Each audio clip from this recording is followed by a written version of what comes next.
Downtown, I got that heat, let's go.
Damn.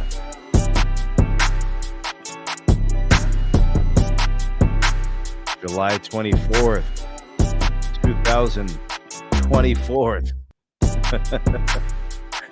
What up, SMT Nation? What up, Moose? What up, B?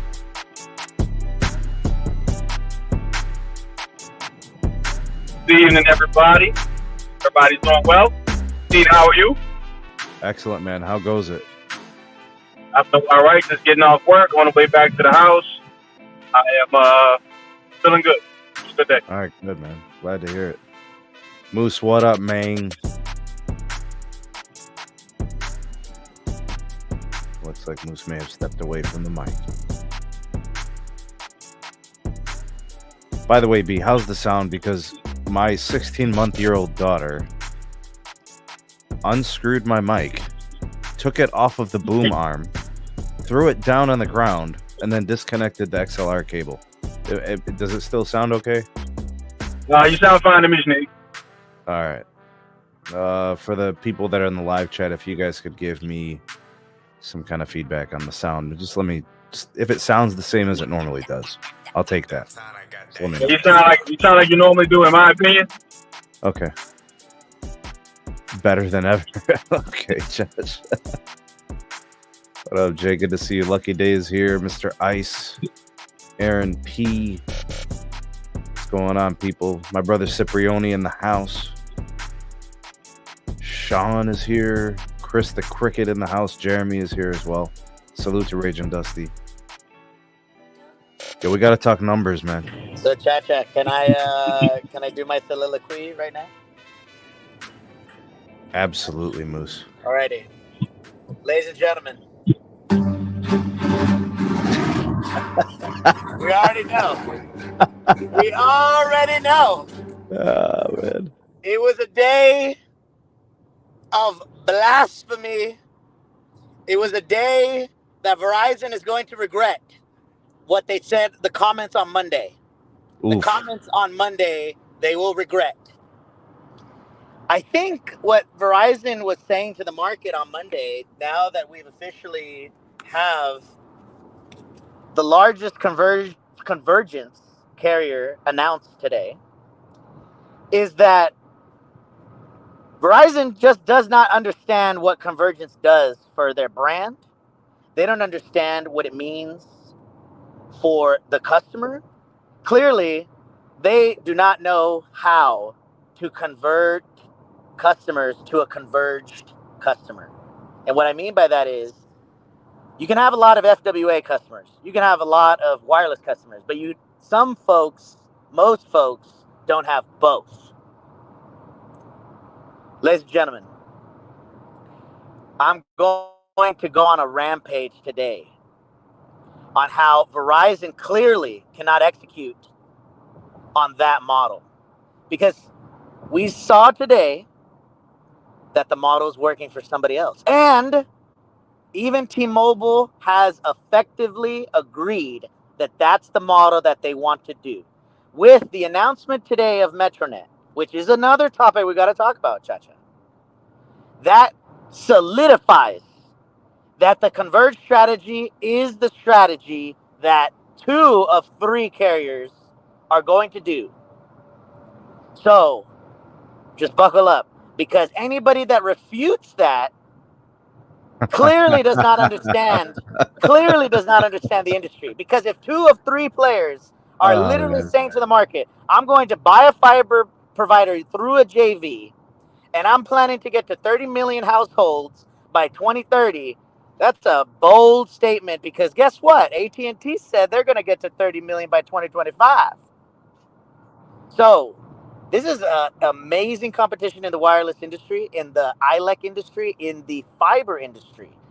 The United States is doing something that I have never seen in my lifetime until today, which is they are pushing the pedal to the metal. We need to get everybody connected. We need to get rural connected. We need to get suburban connected. No longer is this monopolization of home internet from cable. And, people say, right, that the first domino to drop was fixed wireless. But in actuality, what T-Mobile announced this morning was, ladies and gentlemen, fixed wireless is a stepping stone. We got your business now, but later in the future, we're going to get you fiber. That's what they're trying to do. And guess who started that? AT&T, baby. AT&T was the number one to do that. They had the vision. We're going to go all in on fiber. We're going to build. We're going to build. Are we going to acquire? Who knows? But it's cheaper to build than to buy right now because it's so hot of a market. Clearly, they haven't bought it. Not because of the debt, because we just saw on Monday, Verizon has the largest debt portfolio out of all the 3. That is now officially confirmed. It was one of their PowerPoint slides.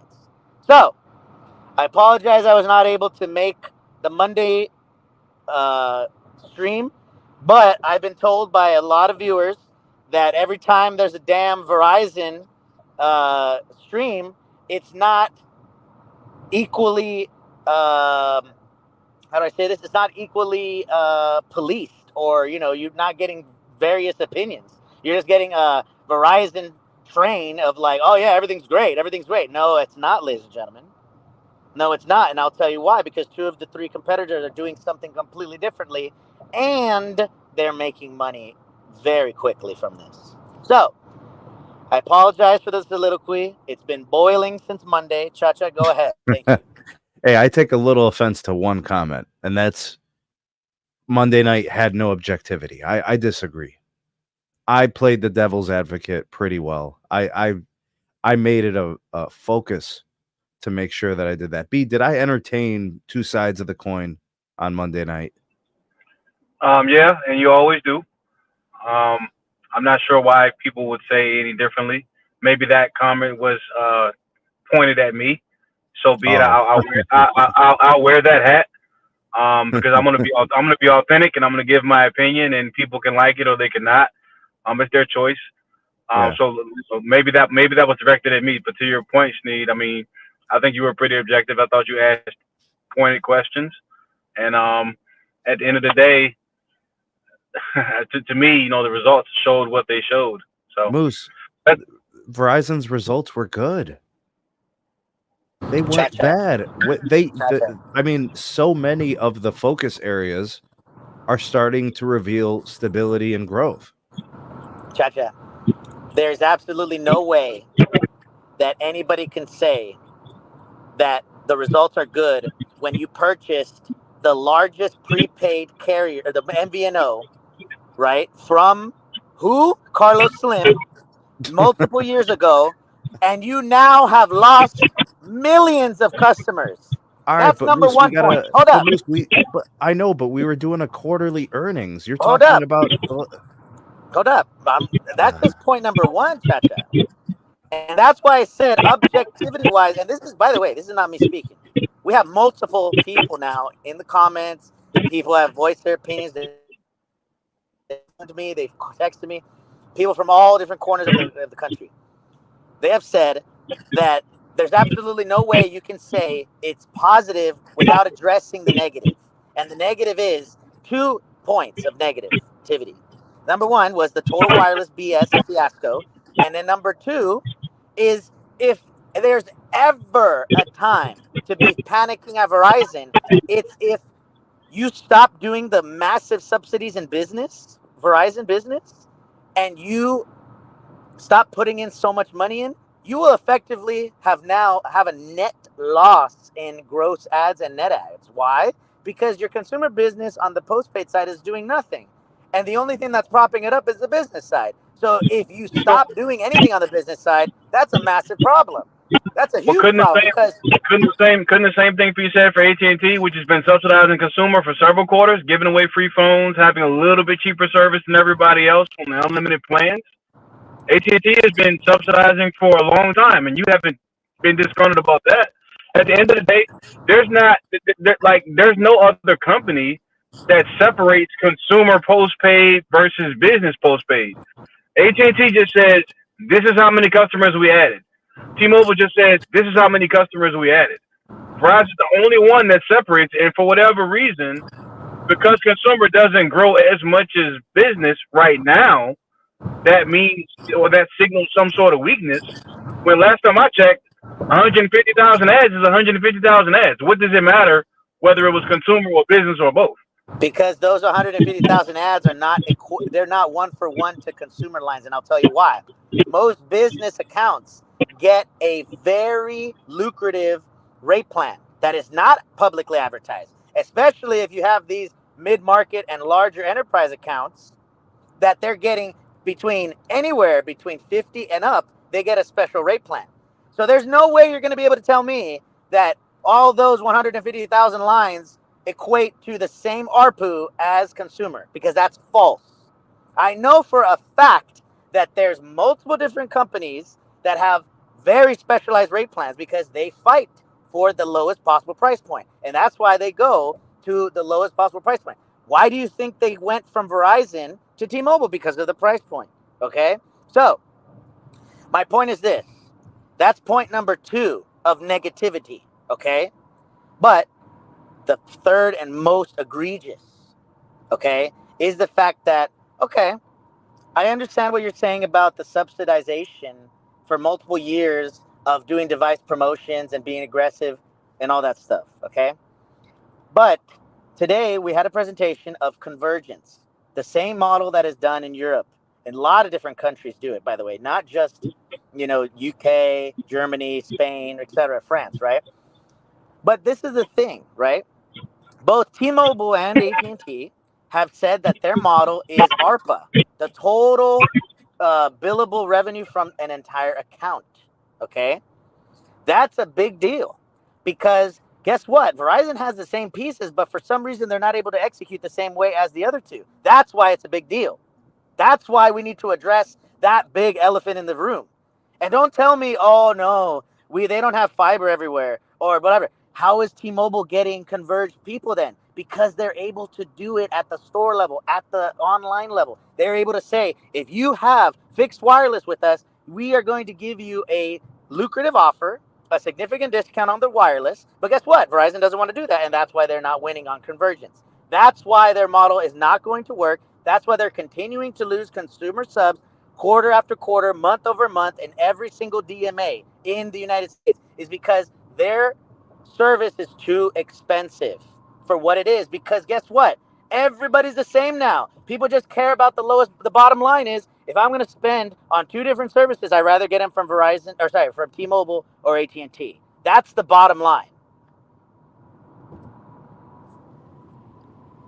Go ahead, B. You can unmute yourself and jump in. So there's a carrier that's making way more money than AT&T. That's Verizon, by the way. So I'm confused on how a business customer, to Moose's point, how a business customer is so much less profitable than a consumer customer, to the point that EBITDA, Verizon was better than AT&T on. Free cash flow, Verizon was better than AT&T on. You have a company in Verizon that had higher wireless service revenue as well. I mean, I don't understand where the sky is falling at Verizon. I don't get it. Now, I don't want to cast any crazy aspersions on AT&T. I think by all accounts, AT&T had a very fine quarter. It was very, very solid. They did what they do. AT&T's business model is, we're going to give away free stuff. We're going to make sure we're just a little bit cheaper than Verizon is. And that's what's going to keep customers here. And then, of course, the customers that stay will do the convergence, which, by the way, all three carriers are doing. All of them are doing convergence, including Verizon. But that's been AT&T's model. We know we don't have as good of a network as Verizon. And so because of that, we got to be a little bit cheaper. We have no choice. And so because we don't have a choice to do that, what we're going to do is we're going to have the lower bill and we're going to give the free phones. And so what has Verizon done to combat that? Well, shoot, now Verizon's giving free phones. Now Verizon's giving a trade in any device, in any condition, any iPhone, and get a brand new one. And it's started to pay dividends. And the fact that they have these promotions and still beat AT&T in free cash flow, still beat them in top line revenue, it kind of disputes what Moose is saying. It really doesn't make a lot of sense to me. I mean, from a convergence standpoint, what company isn't offering convergence? Has Verizon not said you get a discount on your Fios bill, on your, fixed wireless access bill if you are a wireless customer? Yes, they have the same sort of offering. It's a converged offering. In fact, they've one-upped it because they've also said we'll also throw in content at a discounted rate.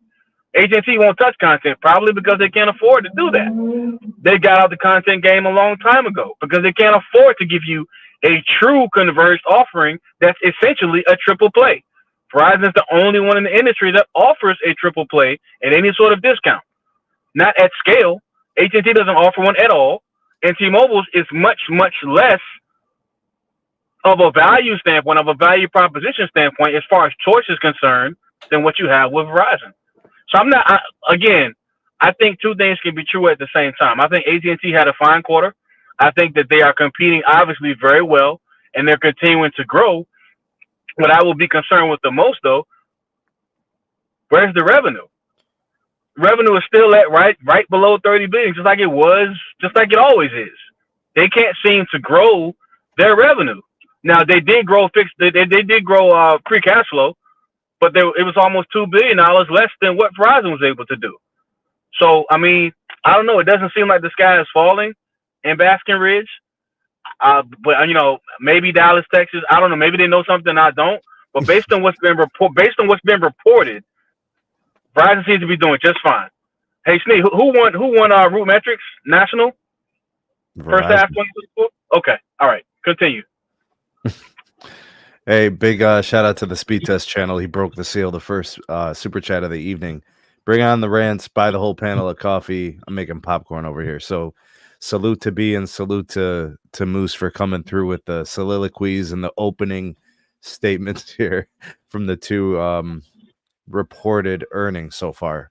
Verizon on Monday, AT&T today. Actually, let's go ahead and thank you for the super chat. Appreciate it. Really generous and kind of you to do so. Maximus joining us on the panel. Let's just go through the numbers. All right, we'll start here first with the 5G and fiber story. Postpaid phone subscribers, AT&T in the last year, so going from Q2 of last year to Q2 of this year, postpaid phone subs have increased by 1.6 million. And postpaid phone ARPU has increased from 55.63 to 56.42, so almost $1. And that's very welcome. That means improved margins. So we have growing customer base and we have growing margins. Mobility service revenues have increased by 3.4%. Mobility EBITDA has also increased by 1%. Or no, gone, what does it say here? Oh, it's plus 5.3%, going from 8.7 to 9.2 billion. AT&T Fiber is very successful for them. 7.7 million subs to 8.8 million subs in the last year. ARPU has increased from $66.70 to $69. To me, that means more customers are taking the higher tier plans. So they're going from the 300 to the 500, the 500 to a gig. And who knows, maybe there's some gig customers going up to 2 gigs or 5 gigs or whatever. I don't know. AT&T Fiber revenues also up. They're up almost 18% year over year. Consumer wireline EBITDA also up by 7%. Things looking pretty good so far in the 5G and fiber. With respect to convergence, and I think this is probably where we learn the most about AT&T's approach. What you guys are looking at is data that starts back at Q1 of 21 and goes to Q2 of this year. All right, so the percentage of AT&T fiber subscribers with AT&T mobility, so they have the wireless and they have the fiber, is on a steady incline. Over the course of the last 3 years, we have seen that number increase from 34.9 to 39.5. One could safely assume they're probably going to hit that 40% mark. If not this quarter, it would be next quarter. The total AT&T fiber subscriber count, you guys can see it's in the dark blue right here in the middle. That's also increasing on a pretty steady pace. It's pretty good. And then with respect to AT&T fiber subs with AT&T mobility in the millions, so not as a percentage, but in the millions, we see that number increasing as well. This is the whole concept of convergence, and there's a reason why Moose brought it up. All three companies in big telco, so we're talking about T-Mobile, Verizon, AT&T, all three of them are trying to create consistent growth in revenue streams from both their wireless service and then their home internet service. AT&T and Verizon have been offering the fixed wireless access and the fiber DSL. I mean, it's been years. T-Mobile is now involved in home broadband because of fixed wireless access. Verizon more involved with home broadband because not only Fios, now they're involved with fixed wireless access. AT&T has had legacy copper, the whole DSL piece, plus adding fiber and also fixed wireless access. These companies are deeply entrenched in the convergence opportunity. The whole concept is to take customers away from cable. For the most part, that's what this is really about. Cable has fostered an environment where people want to leave them.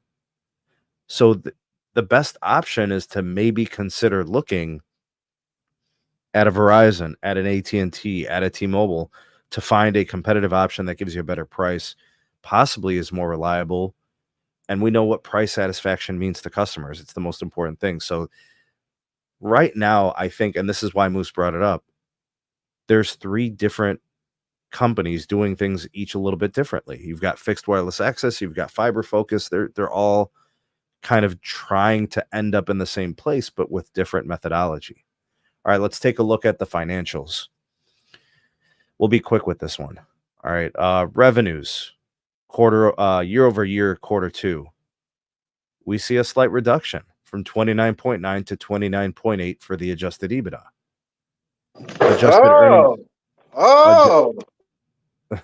Adjusted earnings per share also down year over year.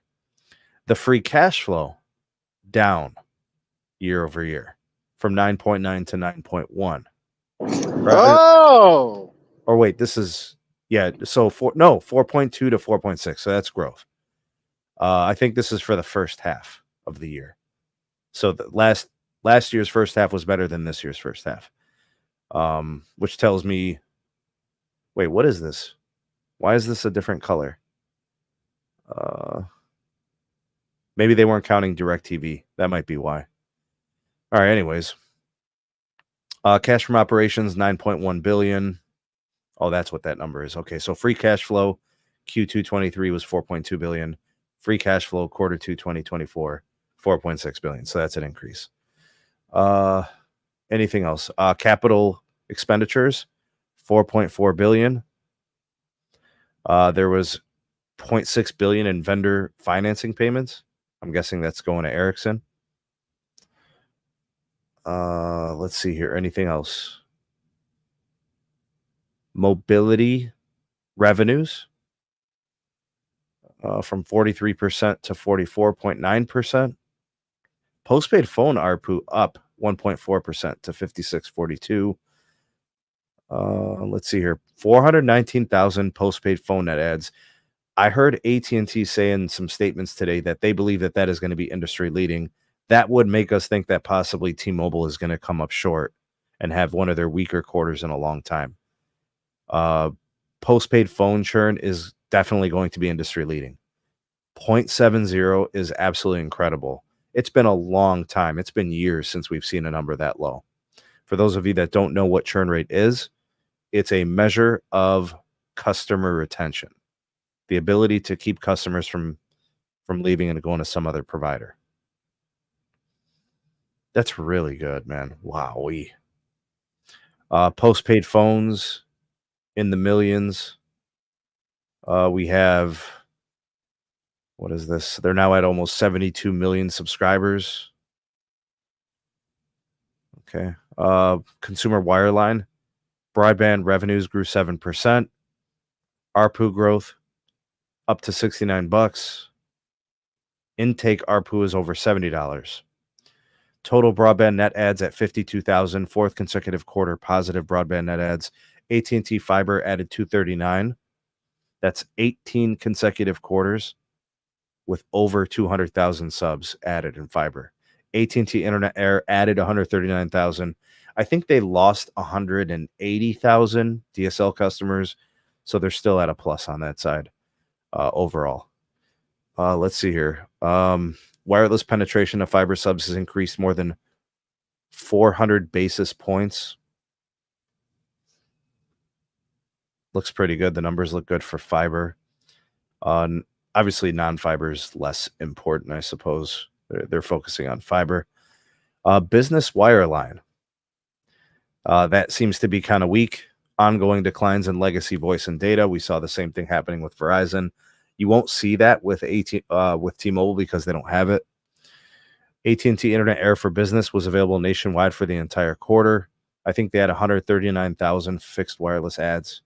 So that means we're probably going to expect at least that much now moving forward, if not a little bit more each quarter for a while.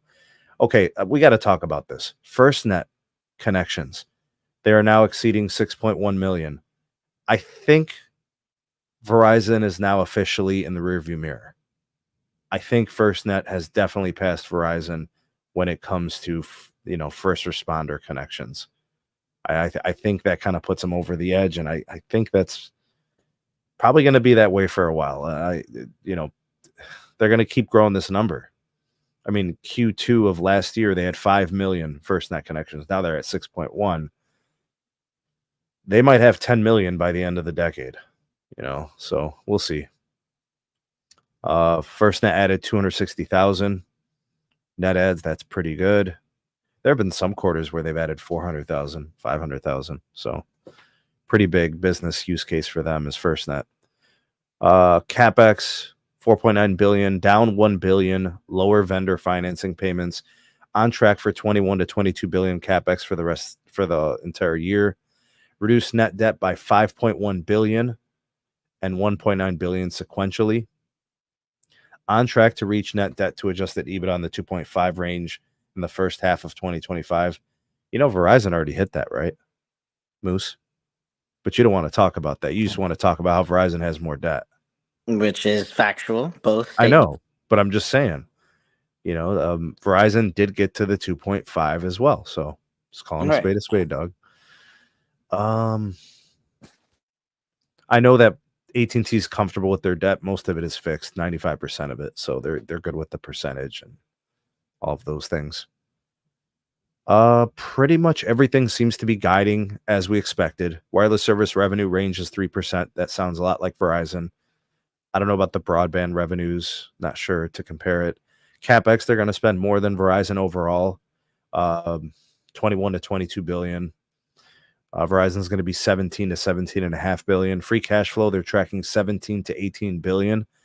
That means the back half of the year is going to be a monster for AT&T because I think they had, if I remember correctly, 3.1 billion in Q1, and then they're at 4.9 billion this quarter.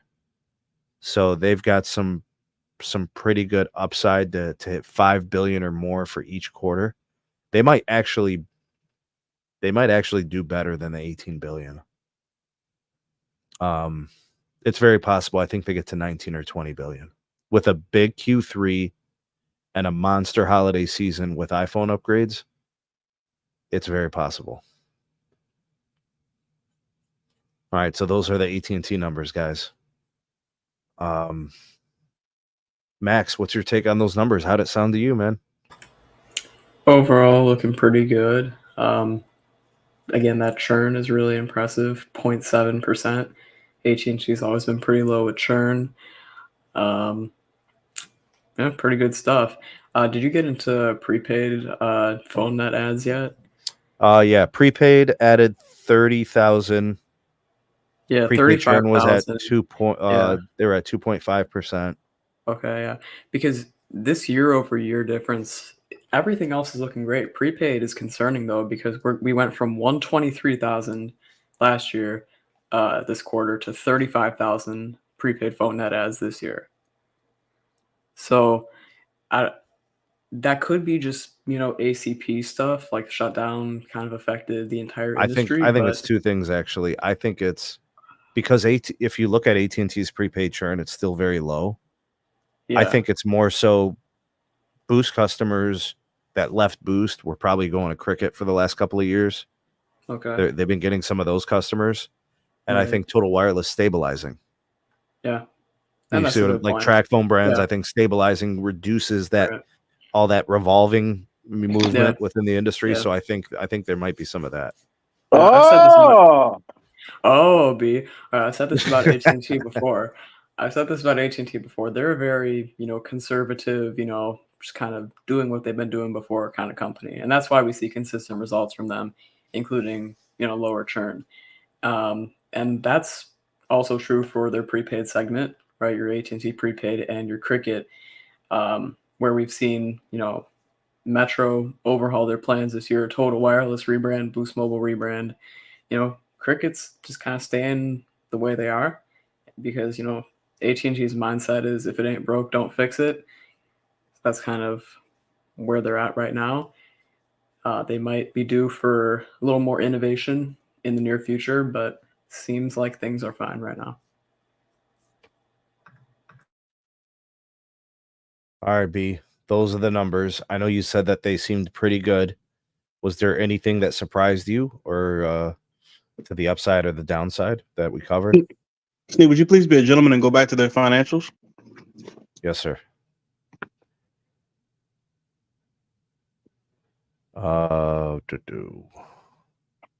Here. All right. EBITDA, so could you please earnings per share. So could you please give us a synopsis of that one more time? Year over year, the adjusted EBITDA margin improved, but the total calculated adjusted EBITDA is lower by 0.1. The adjusted earning per share year over year decreased from 63 cents to 57 cents. And then the cash from operations is down from 9.9 billion to 9.1 billion. And the free cash flow is up from 4.2 billion to 4.6 billion. All right. Thank you, sir. So for all that growth that Moose was speaking of, are they making any more money from that growth? Or is it about the same? Or less? I guess it's about the same. I mean, service revenues don't show growth. Okay. So what I said at the beginning of the show proved to be factual. Let's compare that to Verizon. So Verizon also reported cash from operations down, I believe. I think it was at 16 billion. 16 is greater than 9. Earnings per share. I think Verizon reported $1.15 adjusted, I believe. That's greater than 57 cents. Revenues, I think Verizon, what was it? 32, just under 33 billion. 30, Yes. just under. Okay, so let's just say, was it 32.8, something like that? So let's just do a round number and say 32. 32 Okay. is greater than 29, right? So there's a trend, and what I see is, despite the advantages AT&T has had in growth, are they able to turn that growth into either top line or bottom line revenue accretion? The answer to that question, based on what we see, it's not me being, it's not my opinion. This is just the facts. But when you look at, it's lower. but when you look at the totality of what AT&T is doing, the growth is coming from the subsidies of the phones. And I think that goes into the calculation when you take a look at total revenues, and then you also look at the free cash flow. There's something to be said about that. Their free cash flows are going to see a reduction because they have to spend more money to get a customer and to Agreed. keep a customer. So the difference between Verizon, what did they clock the free cash flow? Was it almost 6 billion, or how much was it? That's correct. It was almost $6 billion. Okay, and then AT&T comes in at 4.6. That's the difference. The AT&T, I think, also has some additional equipment costs that they have to pay for. Vendor financing payments. That's pretty much telling you over $500 million went to phones. So again, for all that growth and for the business model that they have, decided to go with, how is that improving their business overall versus that of Verizon? It seems to me, like what Moose was saying, that I'll show you where. Okay, go ahead. It's it's this. That's great. Convergence is outstanding. Everybody's after convergence, though. So that's not necessarily something that separates them from anyone else's business model. Them, but you asked why they were willing to do this, is what you're telling me. You're saying, why are they willing to generate a little bit less revenue and have slightly lower free cash flow? It's this. They believe that once they get a customer in their ecosystem, which is their fiber, which is their wireless, they believe that they can improve those margins, and they've shown to do that over time. Like here's your growth in your numbers, right? The number of customers that have both services, and you've seen that the ARPU in fiber and wireless increased quarter over quarter, right? Year over year. So they feel good that once they get the customer, they'll begin to continue to increase how much they make off of that customer. But the whole time they were talking on the call today, it was all about high quality customers that were worth paying for. They were talking about the premium customer, right? That's the same customer that Verizon enjoys, actually. Absolutely, you're right. But the difference is Verizon's able to turn a profit on those customers, and it's showing in the numbers. And in comparison, AT&T hasn't shown that ability yet. Now, if you're saying that's coming in the future, then that's cool. That sounds very similar to what Verizon is saying, and with respect to growth, it's coming. The only thing, B, is that T-Mobile has 72 million customers. Mhm. Verizon has over 90. That's really the only difference in the revenues, is the fact that Verizon has more subscribers. If you're looking at it from, I mean, that's really the only thing that's different. The ARPUs are pretty good, but you have one company that's growing quarter on quarter. The other one grows at a much slower pace, but has slightly better, much better margins, actually. And that's really the difference. It's better margins and it's more customers. So is it both, or is it just more customers? Because No, let's it's both. It's better margins. Yeah, it's both. Okay. So what I said should stand then. What Verizon has been able to do, and I'll just keep to AT&T because with respect to T-Mobile, they have not yet released their earnings results. So I want to give respect to that. But from what we know, what's been released so far, we have one company that is following T-Mobile's old strategy, which is essentially grow at all costs, even at the expense of profitability. No. Okay, Sneed. That's not accurate. Okay, so somebody go back to the financials, please.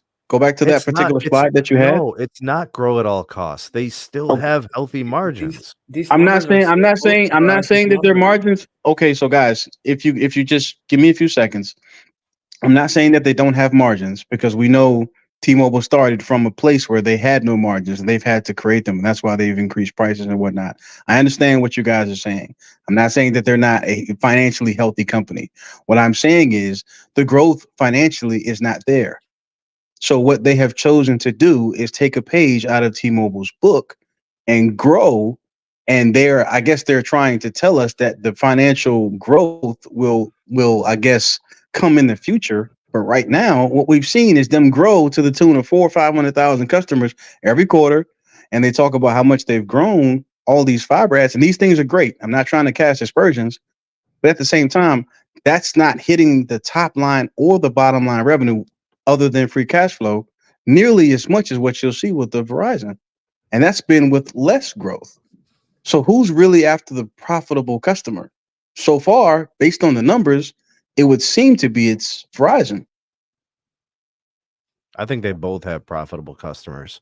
They I both agree. raised prices. 100%. They both raised prices, and their churn Yep. stayed under 0.90. I agree, and I'm not trying to say that AT&T doesn't have profitable customers either. You don't make $29 billion on a quarter without having customers that are profitable. You don't grow free cash flow without having customers that are profitable. So I agree with you guys that they're making money. I agree. What I'm saying is, it seems to me like they're sacrificing profitability or some semblance of profitability, Sure. some of it, Yeah, in some of order it. to Yeah. in order to show growth. And what I'm Well, saying is that is a page that was taken out of T-Mobile's book. Now, T-Mobile may have revved it up a lot more. They were growing at all costs, regardless. We don't care about profitability at all. AT&T may not be going at that same speed, but they are going down that road based Well, on the numbers that we've seen. Go ahead. can I just add something to that point? Absolutely. AT&T has been raising the prices on the fiber plus wireless bundles over the past couple of quarters, even years. Like when my family got it, we locked in 25% off our wireless lines because we had their fiber. Very quickly after we got that, they changed it. Instead, you'd pay full price for your wireless and you only get a fixed $20 a month off your fiber. Much worse discount. And now I think they're back to like, I don't know, get a certain percent off your fiber if you have the wireless.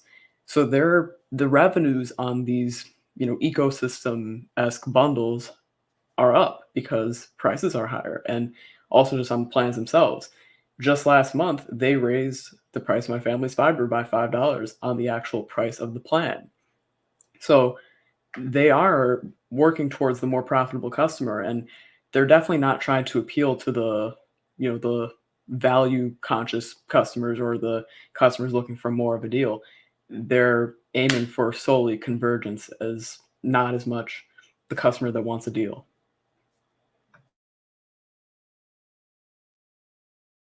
Moose, let me get you in on this.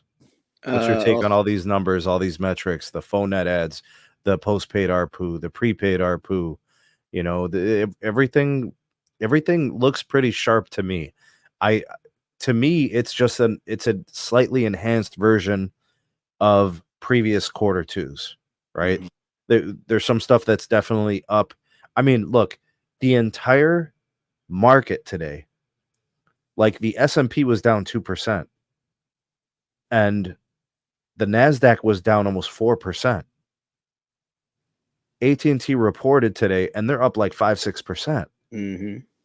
Now, to call a spade, I think T-Mobile was either down like 1% or flat, but Verizon and Sympathy, I think, was also up, I think, about 2 or 3%. So telco shined today, and AT&T reported, and the numbers looked strong, because I think what people are seeing when Wall Street looks at telco right now, they see a dividend that's healthy, they see free cash flows, they see something of a utility that people must have, and it's not negotiable. Nobody's going to say, oh, I'm going to take a couple months off of my mobility or my home broadband. Mm-hmm. It's not negotiable. So I think they're starting to see, well, these companies have pulled pricing levers and the customers have stayed. Bro, a 0.7% postpaid churn, that's some of the lowest stuff I've seen in a long time. So if you go back to that convergence chart, there's a reason why they mentioned that, right? It's because these customers are the reason for that zero point 0.7 churn. The reason why you have a converged customer, both in the United States and in Europe, is because your customer becomes stickier.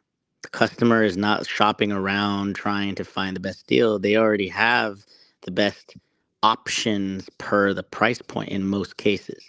They even introduced this new option where if you get the 2 gig plan, right? Because the new model is they give you 20% off the fiber, right? So if you think about it, if you get the 2 gig plan, it actually behooves you better than the $20 off the top credit because it's more than $20 off at 20% off. Okay. So that means that they're getting upsold. People are encouraged to be upsold in that that new construct, right, where it's a 20% off. So that converged model really helps solidify that low churn, right, as well as the device upgrades, right. But I will remind you all on this one. By Verizon introducing the any year, any condition on iPhone, which happens to be the most popular device in the United States. By far, it has the most market share out of any other OEM in the United States. Key asterisk there, okay? Not in the world, just the United States. Anybody that needs to get a phone, this upgrade cycle is and it's broken, and they don't have the money to pay for it, may be inclined to pay a higher price point because remember, you need to have at minimum the middle plan from Verizon or the top plan, the ultimate plan, in order to qualify for the full trade-in value, right? That was the whole rebrand situation on June 26th. So what is going to end up happening is that you're going to be seeing a significant amount of promotion spend in the third and fourth quarter, right? For the Verizon side. On the AT&T side, if you go to the financials, there was a piece there that, if you want to scroll down, there was a piece there that there was equipment revenues were down 0.3 million. And there's a reason for that as well, is because this quarter, I don't know if you guys were keeping up with the promotions that were available. There was a lot of you can get an iPhone 15, you can get an S24 without a trade-in required, right? And that's really the key to all this, right? Is the economics of scale. Once you start incorporating the trade-in to essentially reduce the actual overall spend of what you're having to spend on for that subsidy, really becomes very lucrative, right? Because there are massive secondary hand market for these phones. I mean, if you look at Swappa, if you look at eBay, if you look at all these auctioneer websites, they're selling these phones regardless of the condition, right, for ridiculous money, right? And there's a reason why, which we can talk about later, but that's really why the equipment revenues are down, is because if you aren't getting phones back in that quarter because you are giving away phones via a different type of subsidy and no trade-in required, your equipment revenues are going to fall. And additionally, folks are realizing after June, right, that, oh, wow, I'm going to need an iPhone 15 Pro or higher in order to get the Apple Intelligence, Apple AI features. So people are literally on the edge of their seat waiting for that first week in September where the iPhone is announced. And they get told that, sometime in September, second half of September, they'll be able to order or buy or receive, I should say, their latest Apple phone, the iPhone 16 base model. Instead of having to pay $1,000, you only have to pay $800 some dollars, right? For the Apple Intelligence features. Everybody that I've spoken to that are normal consumers have been saying that I'm going to be upgrading this year. And these are people that have iPhone 14s, Pro, that series. They have iPhone 13s, that series. And especially the iPhone 12 and 11 users, they're like, I can't wait for an offer that these They're carriers due are for going to an give me. upgrade for Exactly. sure. Right. Yeah. So they're literally holding their breath because, like I've been predicting, and we've talked about this in previous podcast, Chacha, right, is that I have been predicting that there will be a super cycle of upgrades this year simply because there's something new that everybody is going to be utilizing and everybody wants to have it, right? So that will be a very interesting situation that we need to be aware of, right? That this super cycle does exist, right? There's a lot of millions of people that are really hoping that they're going to have some lucrative offers, and we'll see what happens. But going back to the financials, which is very interesting, is that I feel like, from my opinion, okay, AT&T is building something they're playing the very long game. I agree. What I Fiber mean by focus. that, Yeah. what I mean by that is that as there's more fiber customers added every month, every quarter, right? There's going to be more converged customers. And that also includes the fixed wireless assets that right now, right, there's multiple different cities that you've reported on as well, Sneed, right, that they're getting the Nokia to Ericsson upgrade, which also comes with C-band, which I saw in the comments that the C-band rollout has been atrocious, blah, blah, blah. Hopefully they are in a Nokia market because they're going to be upgraded sometime between now and next year, right? And that gives a lot of opportunities for not only fixed wireless, but also for significantly better upload speeds, which you've also reported on in your live stream and in those videos. So there's a lot of positives, right? It is going to take some time. And one of the biggest things that I will say, which a lot of people have been commenting as well, is, if there's another Verizon price hike from legacy plans, that's really going to be their only way that they're going to be consistently being able to say that they're growing their revenue stream, right? Because if you think about it, if their consumer customers are leaving, right, in droves, every quarter, every month, 0.1% minimum in most DMAs in market share, then how are they actually growing their revenues? Well, you can say that they're growing in the MVNO space, which they do have the most MVNO wholesale customers, right? Because of Xfinity, they reported today, or actually yesterday, right? They reported yesterday there's a lot of free lines, but even if they're free lines for Comcast, they still have to pay Verizon. That's number one point, okay? So Verizon is being propped up by their revenue stream from the wholesale side. But also another thing to note, right, is that, and remember, I've predicted this, even though it's all about timing, right? Chacha, you've brought it up a couple times in previous streams, is that eventually, this is my prediction, eventually Verizon is going to have a situation where they're not going to be able to raise rates any longer, right? Eventually, their losses per month, per quarter are going to get to a tipping point where it's now going to be, okay, the consumer side is, falling drastically, right? Their business side may still be the only light at the end of the tunnel, but even that might be also in decline in certain circumstances, right? T-Mobile is aggressively attacking the small business and mid-market space from Moose, can I push Verizon. back on something? Ask you a Yeah, couple of questions. yeah. Do you believe that Verizon thinks they have the best network in the country? See, there's two different answers to that question, because there's the network enthusiast answer, and then there's the average consumer answer. No. I'm not asking you for what's real.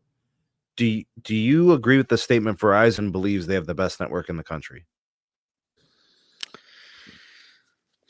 See, again, it goes back to, okay, when you put that question, what context are you trying to frame it in? It's not context. Does Verizon believe they have the best network in the country? Wouldn't T-Mobile say that they might have the best 5G network in the we country? could do that too. We could do that too. But I'm just saying, does Verizon believe they have the best network in the country? That's why I'm pushing back, saying you need to be extremely precise on how you address that question. Because, like I just said right now, T-Mobile might say that they have the best Moose, 5G network in the country. you said that there's going to come a point where Verizon can't raise prices anymore, and I'm here to ask you: do you believe, or do you think that Verizon believes they have the best network in the country? Because that's the question that has to be asked. If you believe Verizon will continue to raise prices, as long as they continue to believe they have the best network, they will continue to charge the most for their network access. You just said they're the most expensive, and you said that they're going to keep raising prices. The only way they're not going to sell their network for more money than the others is if it's lesser than the others. Moose, this is a point that is so clear and easy to understand. Businesses will sell their product and services for what it's perceived to be valued at. They don't want to leave anything out on the table. They don't want to sell it for less than what they can get for it, because they're not in a business to be nice. They're in a business to make money. Say, but Chacha, hold on. I don't believe that that's how they calculate the price increases. I believe the way that they calculate the price increases is, okay, what's our current go-to-market strategy right now, and what's the price point? Okay, let's say it's $70. And if anybody is below that $70, there's a delta to that. And then every carrier tries to go up to as close to what is available today out in the market. Moose, when has Verizon ever been the cheapest carrier? That's a good one. I don't think that Verizon has ever been in the business of being the lowest price point. Why? Because they have significant amounts of overhead. They can't be charging that, or else they'll go out of business. It's because they think they have the best network. They think they have the best. If a bakery makes the best cakes in a city, they're not going to sell it for $2 less than the second best city. See, that's where we have a drastically different opinion on what exactly is going to happen. Because, like I've predicted, and Moose, I've done the analysis. I don't know what's going to happen. I'm just saying, as long as Verizon believes they have the best network, they will continue to raise prices and charge more. Chacha, it's not. That's why I keep saying, in what context is the best network? And let me explain why. Okay, because if there's a day which has been mathematically calculated, when T-Mobile, at the current rate that they're going, becomes number one, Verizon will be in the panic mode. Why? Number one in what? Overall subscribers. Okay. Yeah. Remember, I've tracked it. We've tracked when that will happen. Because Moose, what does having the most subscribers, like what does that have to do with the case about, like, perception, like their own personal perception of their network, for example, or what they could charge? T-Mobile consumed Sprint to the tune of 40 million subscribers. They have been the lowest cost carrier for the entirety of the existence of their company. They give away free lines. It's in the structure of their promotional plan rates. We're not gonna make it. Nobody else in the industry has free lines. How many people do you know, Moose, that have a free line on AT&T? I mean, the only people that have ever had a free line was the ones that had that DirecTV back in 2014. Yeah, super long time ago. Okay, does Verizon have any free lines? No, I don't think so. So if we're evaluating, like, who has the most subscribers, and one company is giving out free lines, bro. And what's even crazier is people were just getting those free lines so they could use them for phone upgrades early. Mm-hmm. So I don't see how that really impacts the calculus of what a company thinks about what it can sell their services for. Clearly, T-Mobile doesn't believe in what they're selling as much as the other two do, that they have to give away free lines. But Chacha, this is why I keep saying, okay, because I haven't been able to make my point, okay, which was, if there's a question of, does Verizon believe that they are the best network in the country? Okay. And that's why, and this is your point where you're trying to say, because Verizon believes that they're the best network, they're able to put a price on that network. The day that Verizon no longer is number one in market share, overall market share of total subscribers, is the day that they will extremely pivot in terms of price. I'm All right, guys, telling put you it on right the now. board. July 24th, 2024. Moose is saying it here, folks. Correct. When Because T-Mobile surpasses Verizon in total subscribers, Verizon will make a business philosophy shift. correct. Now, that's if, okay? There's a lot of ifs here. If what's his name? The guy with the nice shoes? Hans. If Hans stays the way that Guy it's with the going, nice the guy with the shoes. nice shoes, yeah. Like If golf polo. My Hans is God. still in power, that's what's going to happen because that's what the trajectory of the math is saying. Okay. But if there's a totally new administration and they are in it the same way that T-Mobile and AT&T are doing it, then all the calculations go out the window and then you have to redraw the board, right? But at the rate that it's currently going, Verizon is losing customers. That's a fact. The market share is drastically reducing in a lot of DMAs. T-Mobile is aggressively increasing their spend, they're increasing their tower density, and they're attacking business customers directly from Verizon. So they're getting attacked on all fronts. B even said it again. If you're the number one, of course you're going to be getting attacked because you're number one. You're going to be getting it from all sides. But my point is this. At the end of the day, who is the best network in the perception of the consumer? Verizon. In the perception of the Well, consumer, the best network is the one that works for them. The one that works for them both on price and connectivity. That's why there's a lot of people that are fine with T-Mobile, even though we know T-Mobile is not a quality network. But There's Moose, when no people go to cable, they stay on Verizon. So they're not leaving Verizon when they go to big cable to get off the network. They're just trying to get it at a better price. They're trying to get it at a better price. And then what ends up happening is after the first year, when both the internet goes up and their wireless goes up, they churn. That is now Where do you being think they end up, realized. Moose? Where do you think they end up after they leave cable? They start shopping around drastically. They Who's start in looking play for those customers? multiple different people. There's MVNOs that are in play. There's T-Mobile that's in play. AT&T is also in play. So anything goes at that point. Could I add something real quick on the Go ahead. Verizon? So, you know how I know they think their network is the best? Number one, it's been in their marketing, like almost always. I mean, up until recently when they've pivoted to, the My Plan, the customizability and stuff. But other than that, it's all been about the network. Second, they literally have a test force. They literally hire people to make sure the network continues to work. And there's an argument that could be made in that in many parts of the US, in many different factors, they legitimately do have the best network. I'm not saying that they always do, but they often do. So 100%, I think they think that they have the best network. They're confident in that.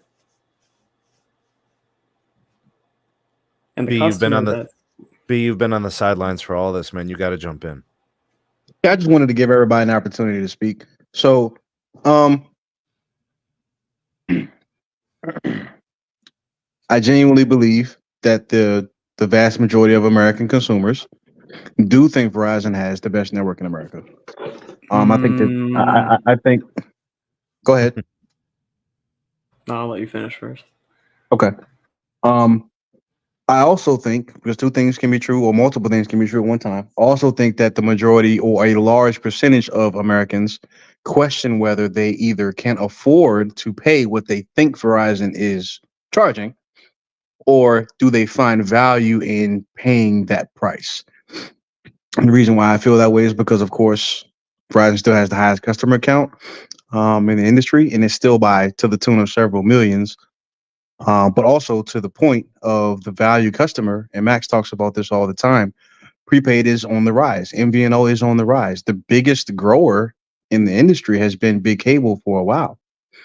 And those customers are Verizon customers. So I don't think that it's a secret anymore that big cable is using Verizon's network to sell their service. And so to Sneed's point, those people are saying, well, if I can get the same network for a cheaper price, I may go ahead and do that, even if it's just for a year or whatever the case may be. So I mean, I think that answers the question right there. Most people would say, okay, Verizon probably does have a better network than everybody else. The data for the network, for the network enthusiasts, to Moose's point, would also, speak to what constantly is reported by, the only scientific testing that's out there, which is RootMetrics. They've been consistently dominating that for a while. I know everybody's going to talk about AT&T. They've had, of course, some success in Root as well from a national and a state level as well. But for the most part, what we've seen over the last 20 to 25 years is Verizon's really dominated. So from a networking standpoint, yeah, if you have the best product, or if you believe, however you want to, articulate it, if you have the best product, of course, you're always going to position yourself higher than everyone else, even if it's just a few bucks. But the delta between the most expensive carrier and the cheapest carrier is smaller than it ever has been. It's not a 50, 60, 70, $80 difference like it was 20 years ago. We're talking about 20 bucks. We're talking about $25. I mean, if you're talking about the premium plans, Sneed, correct me if I'm wrong, I think T-Mobile has a more expensive plan than Verizon does. So, I mean, Yeah. there really isn't as huge of a difference in price from carrier to carrier like like it used to be. And I think it's Verizon's job, and maybe even the job of AT&T, and really all of them, to make sure that they bring that fact to market and let people know, like, you can get this particular network for much more of a cost-effective price point than you think, than your perception thinks that you can. And I mean, I think as that value proposition has been touted to the market, what we've actually seen is the opposite of what Moose is saying. Moose is saying that, losses are mounting. No, it's the other way around. Losses at Verizon are actually slowing, and they've been slowing for several quarters. Now, it's a huge company. You don't turn the company that big that fast. It's the Titanic. They just don't pivot that quickly. But what we have seen, and the data proves it, so if anyone wants to fact check me, feel free. But the losses in consumer have reduced significantly. So if you want to talk about, for example, year over year, what they reported in the second quarter this year versus last year was like 100,000 plus improvement. Same thing in prepaid. You've seen a huge improvement. The losses are slowing. So much so that, regardless whether you want to talk about consumer losses, but total phone ads was 150,000 in the second quarter for Verizon. So there's got to be something resonating with the consumer, even if it's within their own base, whatever. I don't really too much care about where the customer is. The fact is, there's got to be something resonating with the consumer. Their value proposition has got to be resonating enough to have that much of an improvement year over year. Something is going well. So check this out. I listened to the entire AT&T call. It was terrible. The quarter overall was fantastic. I thought Verizon had a good quarter. AT&T's was very similar with respect to a lot of the metrics, just with a higher magnitude. Obviously, with the numbers being like for growth or whatever. But like, improvements and gains and all those things were, so far, the two earnings have been good. But AT&T's call was not good. I just want to say the tone set by John Stankey, he sounded frustrated. He sounded aggravated. He sounded like he wanted to retire. I'm not even joking. He sounds tired. And I'm going to tell you why. The company, over the course of the last several months, this goes through basically the entire year, has had data breaches, network outages, and systems failures. And this was actually what I believe was his worst moment as the CEO of this company, which, by the way, he was part of the getting out of the doldrums of the media era, right? He was the transition. But in what I believe is his weakest moment as CEO, he said, like, this is a quote, "We had instances where we let down our customers." What he was trying to do was he was trying to take accountability. He wanted it to sound like they were facing up to it, manning up to it. The next 7 statements he made were excuses about how and why it happened. That was some of the most disingenuous shit I've ever heard from a CEO of a telco. I mean, I am very hard on Mike Sievert at T-Mobile because he does things like this too sometimes. Come up with these random excuses and reasons for things, and it's whatever. But I don't expect that from the AT&T CEO, because that's, to me, you're coming from a position of weakness when you do that, because they got hacked on multiple occasions. Cybersecurity incidents, right? In which they offered customers, I think, a $5 credit for having a total day outage was one of them. And then, of course, the most recent issue, with the recorded conversations, the call logs and text messages and all this other stuff. We still, and then he spoke about how he loves the way the team responded. They were transparent with customers. None of that is true. Those are all bold-faced lies. By far, the worst moment from John Stankey in his tenure as CEO was today during that earnings call at that moment in time when he was the conductor of the excuse train. The lowest point I've seen from him over the course of the last 4 or 5 years. I just thought I'd throw that out there. Shout out to Speed Test Channel. Another $50 banger, bro. Thank you, man. Will the FCC report on the monster AT&T outage that was just released, showing that the outage was caused by blatant negligence on the part of AT&T, like downright terrible sloppiness? Will this cause churn next quarter or cause investors concern? Look, they got and thank you for the super chat, Speed Test Channel. They have an industry low churn. That's another thing we need to talk about. Hacks, breaches, cybersecurity incidents, and they have the industry low churn. Should we really be surprised, though? This used to happen at T-Mobile every other quarter. And they had industry best growth. And they had quarters with better churn than Verizon. Well, money talks. Again, when you have such aggressive, when you have such aggressive, I apologize, Max, I'm sorry. When you have such aggressive promotions from phones, when you are essentially scared to raise prices, people are not going to leave because money does talk, especially in this sort of economy.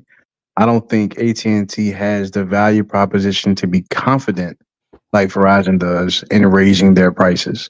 And so you have to earn the right to be that confident. You have to have a value proposition that really is strong and powerful enough to absorb it.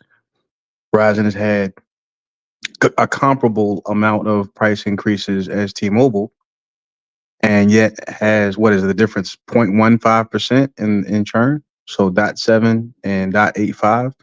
I mean, don't get me wrong, 0.15 is not necessarily huge, but it's also not small, but it's not insurmountable is what I'm saying. And again, if you look at the data, the losses in consumer and in prepaid are decreasing quarter over quarter and year over year at Verizon. So they've got to be doing something right. And I think the entire industry is on notice. So in comparison, when Hans and Skiatis were on their call, how did they sound to you, Sneed? And you can, of course, I encourage you to be honest. Look, I'll be honest with you, bro. I've never seen a 0.15 separation in churn. So to me, it's very substantial. I don't think you should de-emphasize it like that. Well, I'm not de-emphasizing it. I'm just saying it's not insurmountable. Like a 0.15% difference is not insurmountable. That's what I'm trying to say.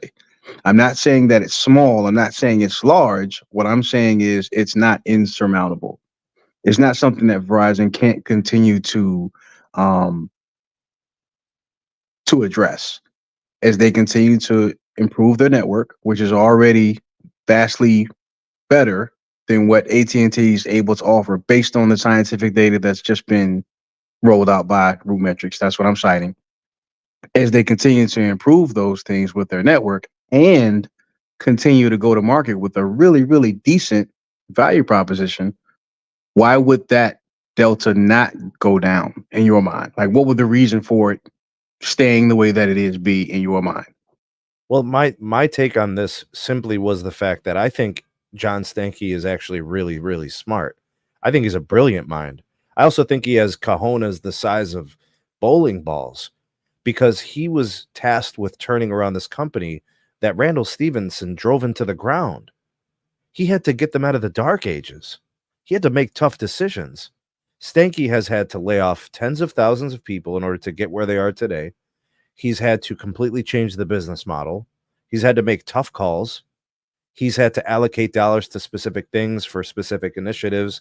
I mean, he had to deal with the whole pandemic problem with like the city of Dallas and all of that stuff, and there was a whole bunch of stuff. He's dealt with a lot of crap trying to turn this company around, and I could clearly tell he's beat and he's worn down. And he clearly is speaking in a way that sounds transitory, like he's preparing someone to take over. And That makes sense to me.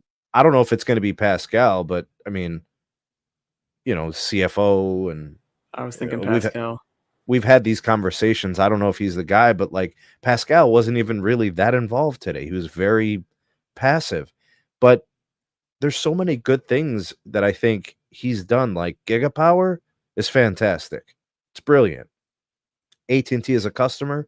AT&T is an owner. It's brilliant. In my opinion, it helps them scale even better than with just kind of like their organic fiber build. He spoke about ACP. It's behind them. Verizon said the same thing, so I believe all of it. Fiber passings, they're going to continue. It's a slam dunk. They're going to get to their 30 million. They're doing all of that.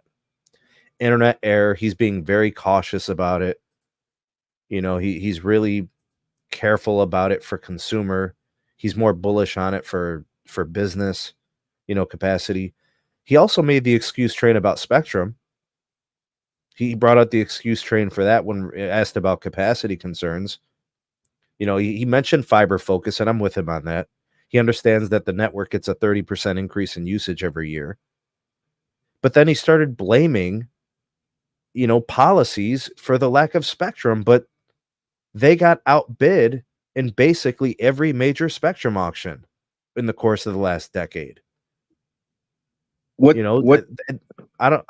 like you're going to sit there like that's my only problem with the way that things went today. During that call, the back end, the last 15 minutes is the John Stankey excuse train. He's the conductor with the hat, and there's a coal stack blowing smoke out of his ass. Choo. What is? I mean, they've had. Go ahead, Max. Go ahead, Max.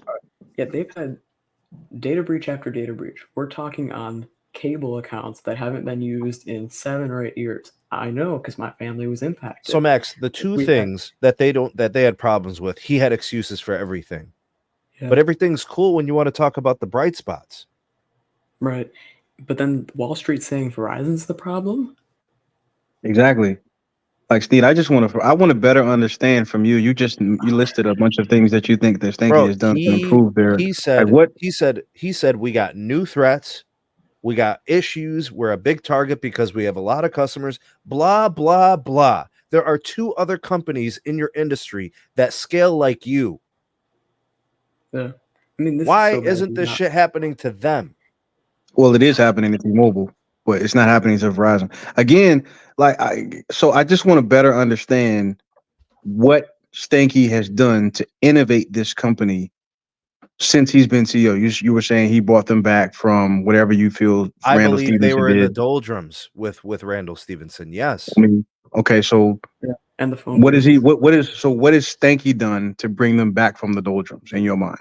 He has refocused their business on fiber and wireless. He's invested into their 5G network heavily. He's invested in wireless into fiber. Yes, fiber and wireless.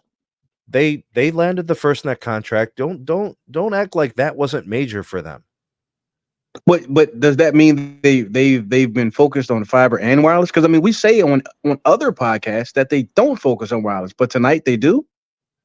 They're not focused on wireless as much as we want them to be, but they're still focused on wireless. Their network isn't bad. They compete in route, the same testing that everybody seems to love. Why are we I playing agree. both sides? I'm not playing both sides, Sneed. What I'm asking They win is states. what They don't win metros like we would expect them to, but they win states and they compete nationally. they've had some stimulus packages. I agree, and they've I used just them said well. FirstNet. I No, mentioned it, I so agree. I'm I not leaving agree, anything out. Sneed. I agree with you. Relax. I agree with what you're saying. They have done some good things, and I said at the beginning of the call, this particular quarter has been good. I just want to better understand what But B, it's things, not just what this quarter. innovations. We Okay, can go back so the many last. quarters, and Okay, we could see so quarters like this. let's say over the last 4 years. How about that? That Yes, way yes, that covers enough quarters. All right. yes. So over the last 4 years, they've been good. What innovations have happened over the last 4 years at AT&T under Stanky? It's not about innovations. It's about getting them out of the pits of where their company was. Okay, so I agree that they refocused on their core business. That's true. But as that's happened, what has he done to improve the core business? Well, he's expanded fiber a lot. I mean, he made a deal with the devil, right? Going to BlackRock, the company that owns the world. Huge joint venture, right? Also, the phone deals, like that took AT&T from mediocre in planned competition. But hold on, Max, we've covered all these things. It's not about being innovative. It's about doing what's best for the business. He's the CEO. He's nobody's asking him to innovate anything. What they've asked him to do is get the company out of its debts, right? Reduce the debt, and still somehow, some way please the investor. Because remember, they capitulated. That stock was down. Oh, man, was it $11? Yep. $12? 11. It just now has gone to $19. I mean, it hit rock bottom. So, I mean, that's what I'm saying. You can't do that unless you've refocused the business. I mean, that thing goes under $10. I mean, all hell's going to break loose. I definitely agree that he's righted the ship and refocused them back on their core business, which they'd gotten away from under Stevenson. I definitely agree with that.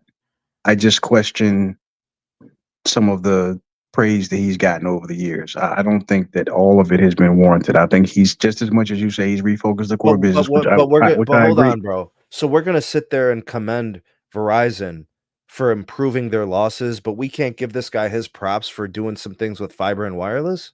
You didn't hear me give him props? Let me try again.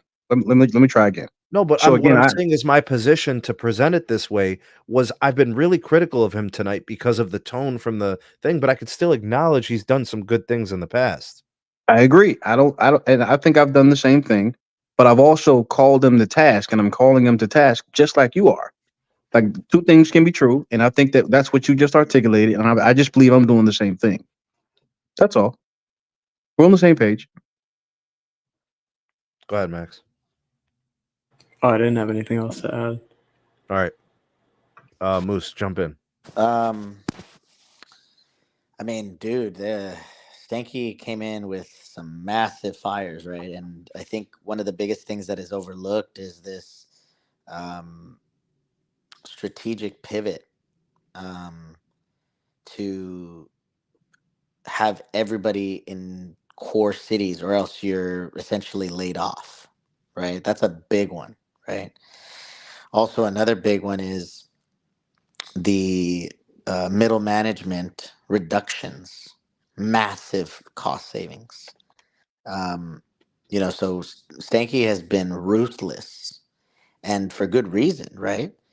I think that Stevenson had this insane vision that was not sustainable in the new era. And what I mean by the new era is post COVID, 2021 onward, high inflation, right? You have to look at the differences in what's happened, right?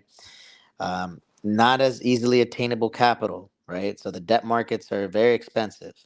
Um, Literally, what I've been thinking is, like all these bankers, every single day there's teams of bankers at various different banks that they're rotating debt for the best possible APR at that specific moment in time. It's crazy, right? But they constantly rotate. And I feel like all big companies do the same thing, right? But take that to the extreme level. Do we need this business unit? Do we need that? Let's cut into, like what B's saying, focus on the core connectivity. If it's not fiber, if it's not wireless, and if it's not those two things or value added services of those things, why are we even talking about it? Cut them, lay them off, right? Um, it's a lot of people gone, massive amounts of people.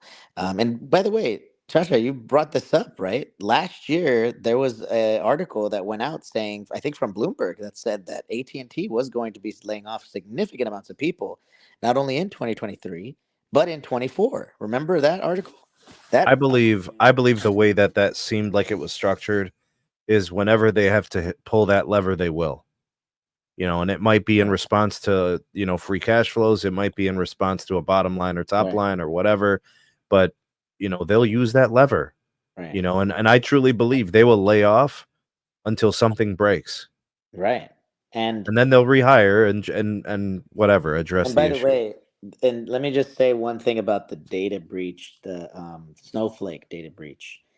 Um, don't forget that Snowflake has a lot of big customers, including Ticketmaster, who was the first one to actually publicly report it.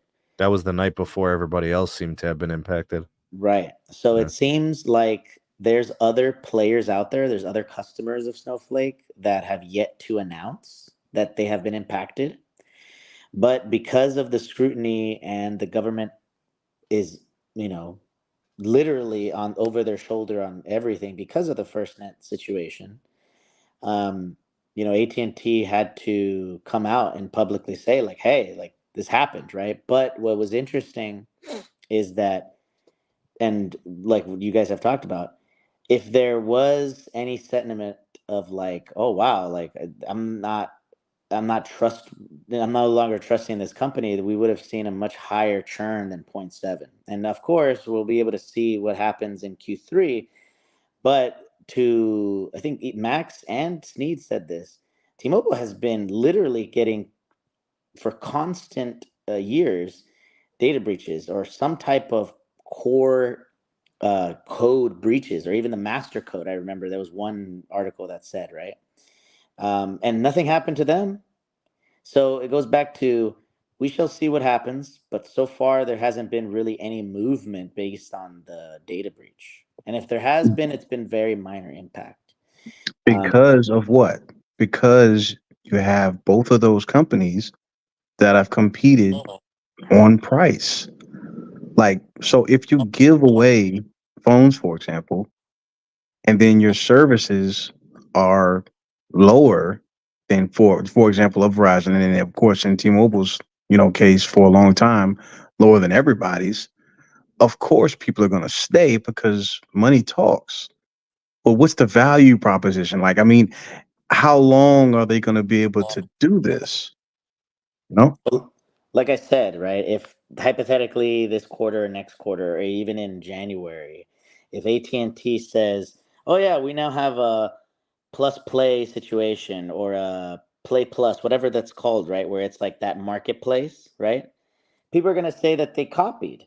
But in actuality, it takes years, if not several quarters, to create something that's unique to your space, right? So, like I said, the value prop is always going to be changing, right? There's going to be a lot of different things that are going to be incoming for any carrier, right? Who knows what T-Mobile is going to do, right? With all these different JVs that are coming with fiber, maybe they're going to do something unique in their perspective for a bundle situation. Maybe they even bring back the T-Mobile TV or whatever, or some type of media product, or something, right? Some partnership, because it's now all about partnerships with T-Mobile. But I wanted to ask Chacha, can we pivot to the T-Mobile news? Because I feel Yeah, like sure. that's Absolutely. very, Yeah. very critical. Let me get to the super chats. Thanks, Anson. Appreciate the super chat. Also a member.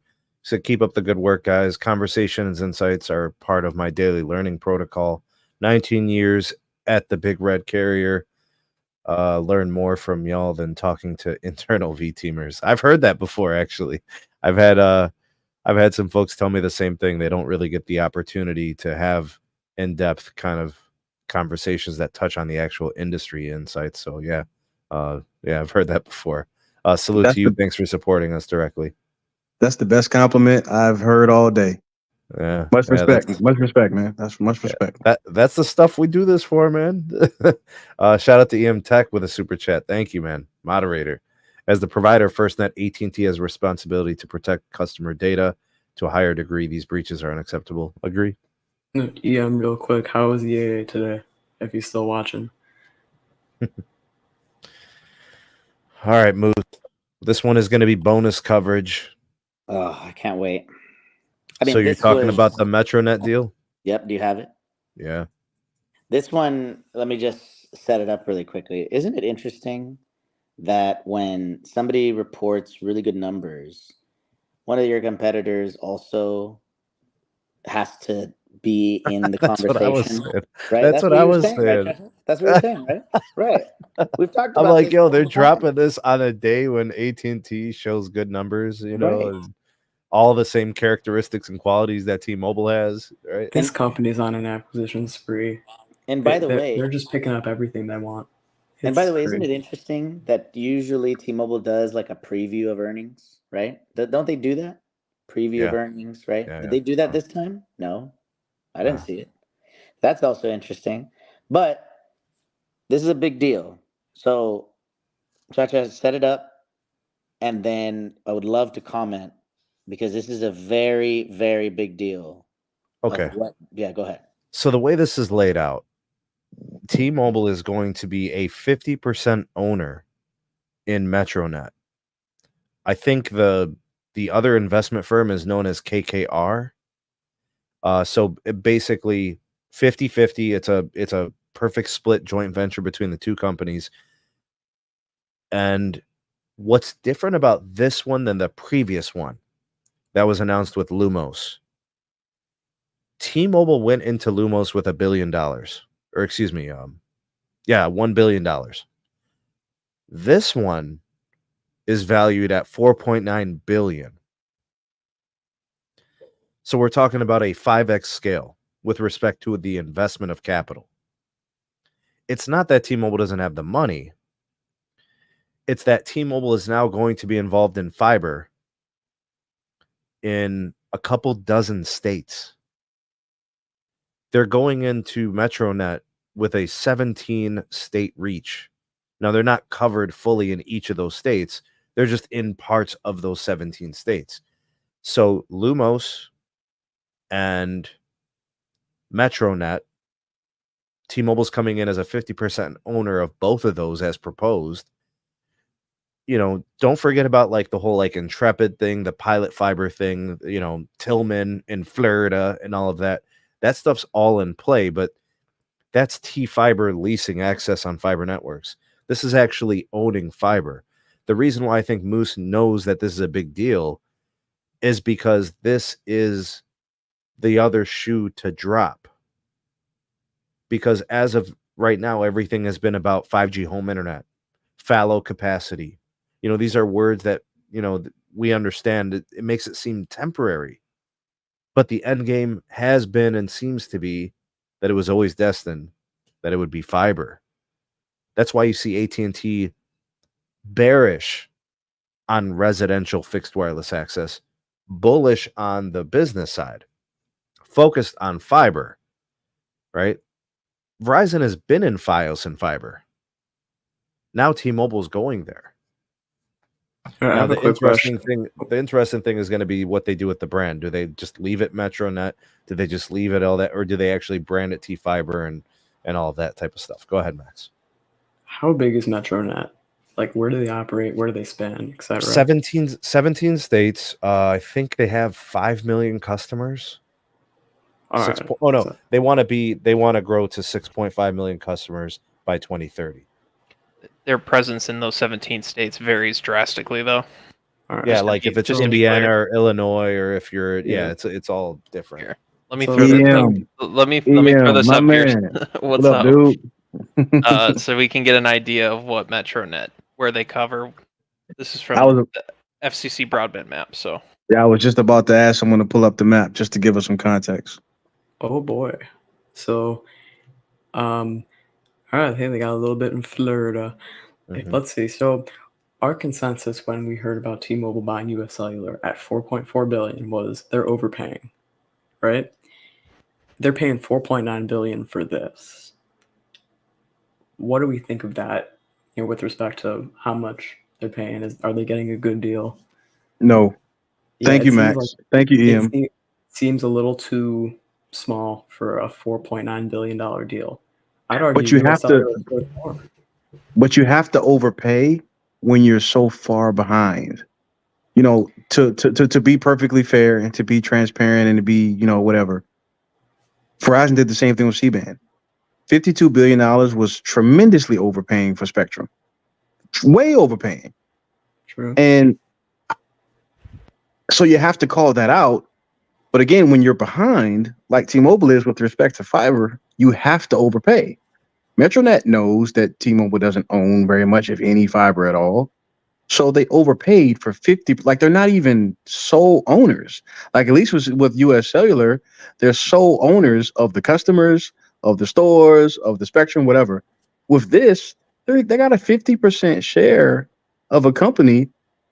They may not be able to brand it as T-Fiber without consensus agreement from the other 50% of the company. Like that's the And reason why honestly, I personally believe that the way Verizon did it with one fiber made the most sense, because Verizon is an owner of that fiber end to end. They didn't need another bank. They didn't need somebody to come in and help them pay for it. Yeah, but They one did it fiber on their isn't- own. Right, but one fiber isn't fiber to the premise. This one is. right. T-Mobile Well, basically it's fiber to the premise outside of their ILEC.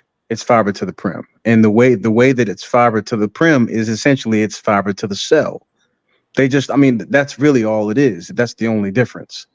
But it's still also, fiber to X, FTTX, whatever it you allows guys them to want to put it. do everything except for residential fiber. Is really what it is, because the one fiber build that they've done allows them to offer dedicated internet for enterprise and government business. It allows them to recoup the cost of paying for lit circuits, which is another reason why AT&T got into that joint venture with BlackRock. Which is why I also asked. I'm sorry, Em. Go ahead. I apologize. No, go ahead. You're good. I'm sorry. Which is why I asked what Stanky has done to innovate his company or the market. Because Hans, who everybody likes to make fun of because of shoes, no less. I don't care what shoes you put on. At the end of the day, for that. Although One Fiber was kind of Lowell's last parting gift before he retired, these things were happening at Verizon. Verizon is the one that said, we're going to go outside the footprint, outside of the ILEC, and build fiber to every major and mid-major city at least. Then all of a sudden, 7-8 years later, AT&T comes in with, in my mind, a lesser product that they don't even 50% own, although, of course, it's large. And then you have this iteration, which is even smaller, that T-Mobile has done.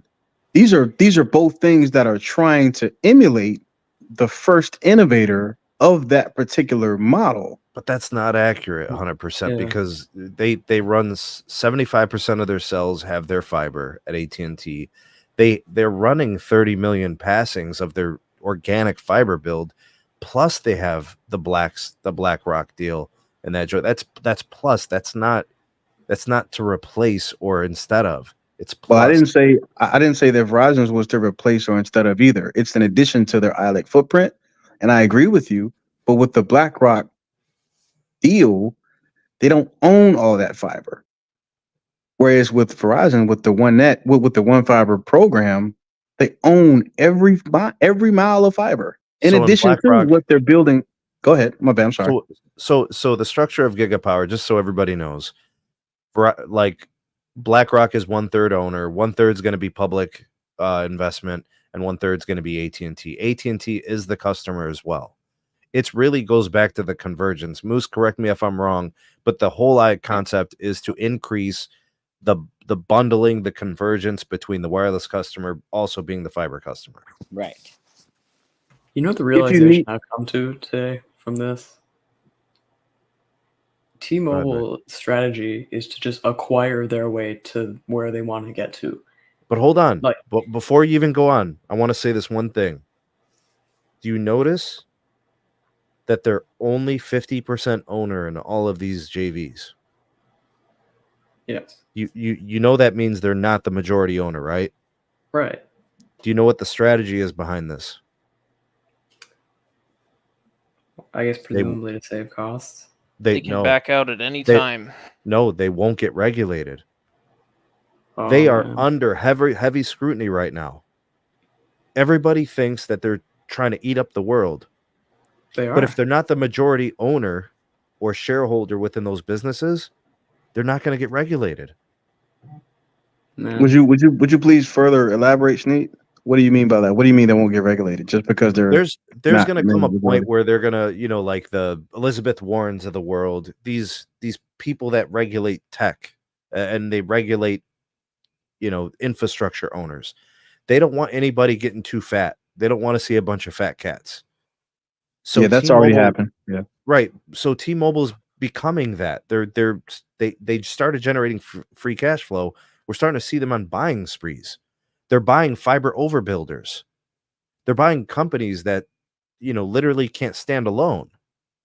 So when companies are in a position of weakness, they'll do anything to get out. US Cellular's dying to get out. It's a fire sale. Like they're just glad that T-Mobile is willing to take on the deal for the towers. And they're like, sure, you can buy our spectrum. It's just icing on the cake. We don't want to operate anyways. We'd rather just build our fiber and you could pay for access to it. And so T-Mobile sees this and this opportunity to just own now because they generate free cash flow. But they won't be regulated if they're not the only owner. They're going to say, why would you regulate us? KKR is 50% owner. Why wouldn't the government just regulate both? Say, hey, you guys, who owns this? Who's KKR? An owner. So owner A, owner B, hey, this is your fiber. We need you to do X. The government's done that before. No, right, but also don't forget, B, they just started doing this new program where they're quote unquote enabling MVNOs. That's to get regulators off their back. Yeah, it's very similar to LTE in rural America. MVNOs. Hold on. Yeah, it's very similar to what Verizon did with LTE in rural America. Yeah. This is the T-Mobile strategy is literally we want to be in control of everything, right? From the beginning, from the John Letter days, right? They've just wanted to acquire their way forward. But that's what the other guys have been doing, so they're just following the playbook. They're AT&T Junior. Well, in T-Mobile's respect, they own most of the carriers that run on their network. They own Metro, they own Mint. Yeah, because they want control, Maximus. They own Plum, an aggregator for their network as a part of that acquisition. Now we have Your Name, Our Wireless, or whatever it is called. They want to own everything. And not just their own assets, they want to keep growing it from other people's assets. And as of recently, right, T-Mobile's the one that's doing that the most. And it's like they're getting too much. They're eating too much of what's out there, right? They should not get US Cellular. Bro, Elizabeth Warren is pushing back those Democratic senators. There's like 6 or 7 of them. Yeah, they're fighting it. They should. They're not gonna. They should, but they're not going to be successful. Just like they weren't successful in stopping T-Mobile from acquiring Sprint, so they're not going to be successful. But I do understand and I do agree that they should fight. But unfortunately, it'll be for nothing. I agree with a lot of what's been said. T-Mobile is definitely they're acting like a telco now. For such a long time, they were punching above their weight, and they were doing untelco things because they were playing with house money. Now they have investors. And now not only do they have to pay a dividend, which means they have to be profitable. They have to generate free cash flow because that's a bill they have to pay. They can't afford not to pay the dividend. The stock will be $2. So they're operating like a telco that has to make money. And in order to do that in this industry, you have to be an owner of assets. And so they're doing a good, admirable thing. Oh my goodness, I can't believe I just said that. Of um, acquiring assets so that they can better compete. But to Max's point, and also to EM's point, right now they're having to overpay, which is what you normally do in mergers and acquisitions. You overpay. So we'll see how long they can keep this up. We'll also see, I've said this to you before, Sneed, we'll also see how long their customers will allow them to raise prices on them and act like a telco before they begin to churn. Because remember, the traditional long-time T-Mobile customer is used to cheap T-Mobile, not this new T-Mobile that's charging you $5 to pay your phone bill in the store. So I'm interested to see how long they're going to be allowed to operate this way before they begin to churn, because they've already started to change their go-to-market strategy and their value proposition. They're not touting best network anymore, and they're now competing on price again, just like they were before. Why are they doing that? Because they don't have the network advantage that they did 2 years ago. Verizon closed that up real quick, less than 2 years, and AT&T is coming too. Eventually, they're gonna, the little engine that could. I'm sorry, I had to make a joke, but yeah, eventually they're gonna come along as well, and they're gonna hit back. And then what's gonna be the value proposition for T-Mobile? Because they're charging essentially the same thing as Verizon and AT&T are now. So what's the value proposition for them at that point, and what is it going forward? All right, let's do this because it's the end of the show. It's towards the tail end. Hold up. Hold on. There's still more. Trust me. I have one more thing that I just found out breaking. All right, go Anyways, ahead. So I haven't even said anything yet about this one. I did say it in the beginning in the intro, but man, where to begin on this? Okay. T-Mobile will be purchasing more. They will be doing more JVs. It's a foregone conclusion. I agree. They are now on the same path that Deutsche Telekom did in Europe. Keep that in mind as well, Chacha.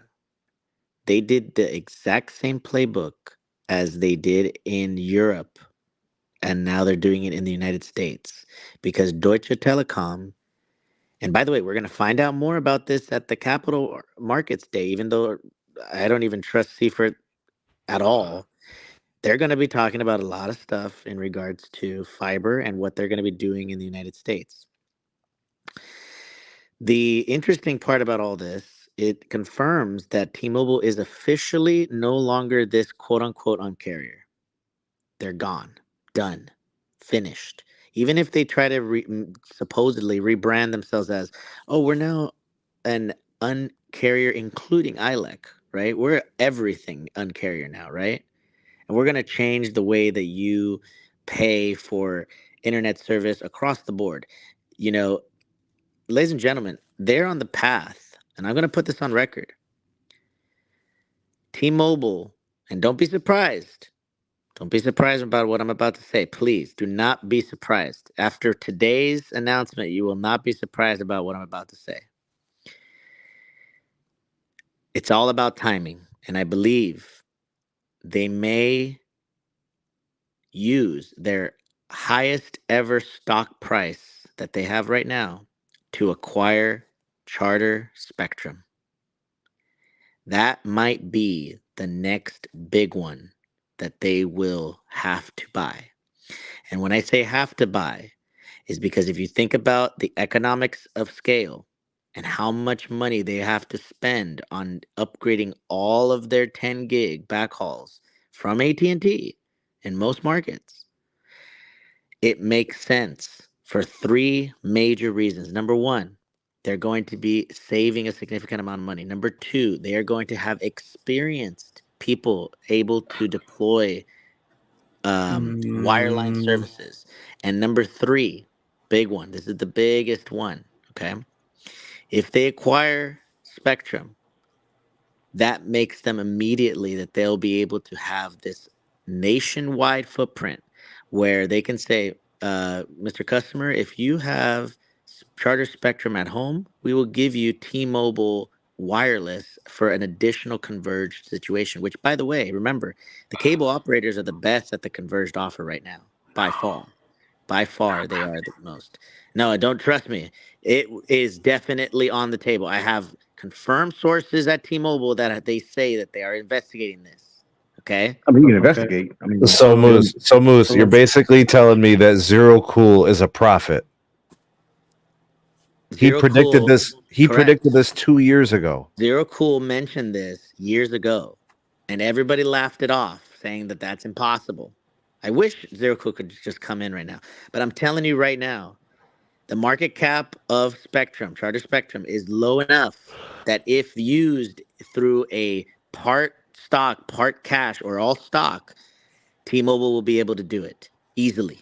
Bro, Okay, who Exactly. is going to approve this? Yeah, Exactly, if it gets Dennis. approved, Exactly, Dennis. the only way Exactly, it can get Sneed. approved is if T-Mobile gets into the government's pants. Bro, literally, Spectrum is the biggest cable operator in the country. What They does have the T-Mobile wanna most do with cable in the cable? ground. Like what does okay, maybe T-Mobile wanna do with AT&T, cable? but their network is hybrid. It's DSL and fiber.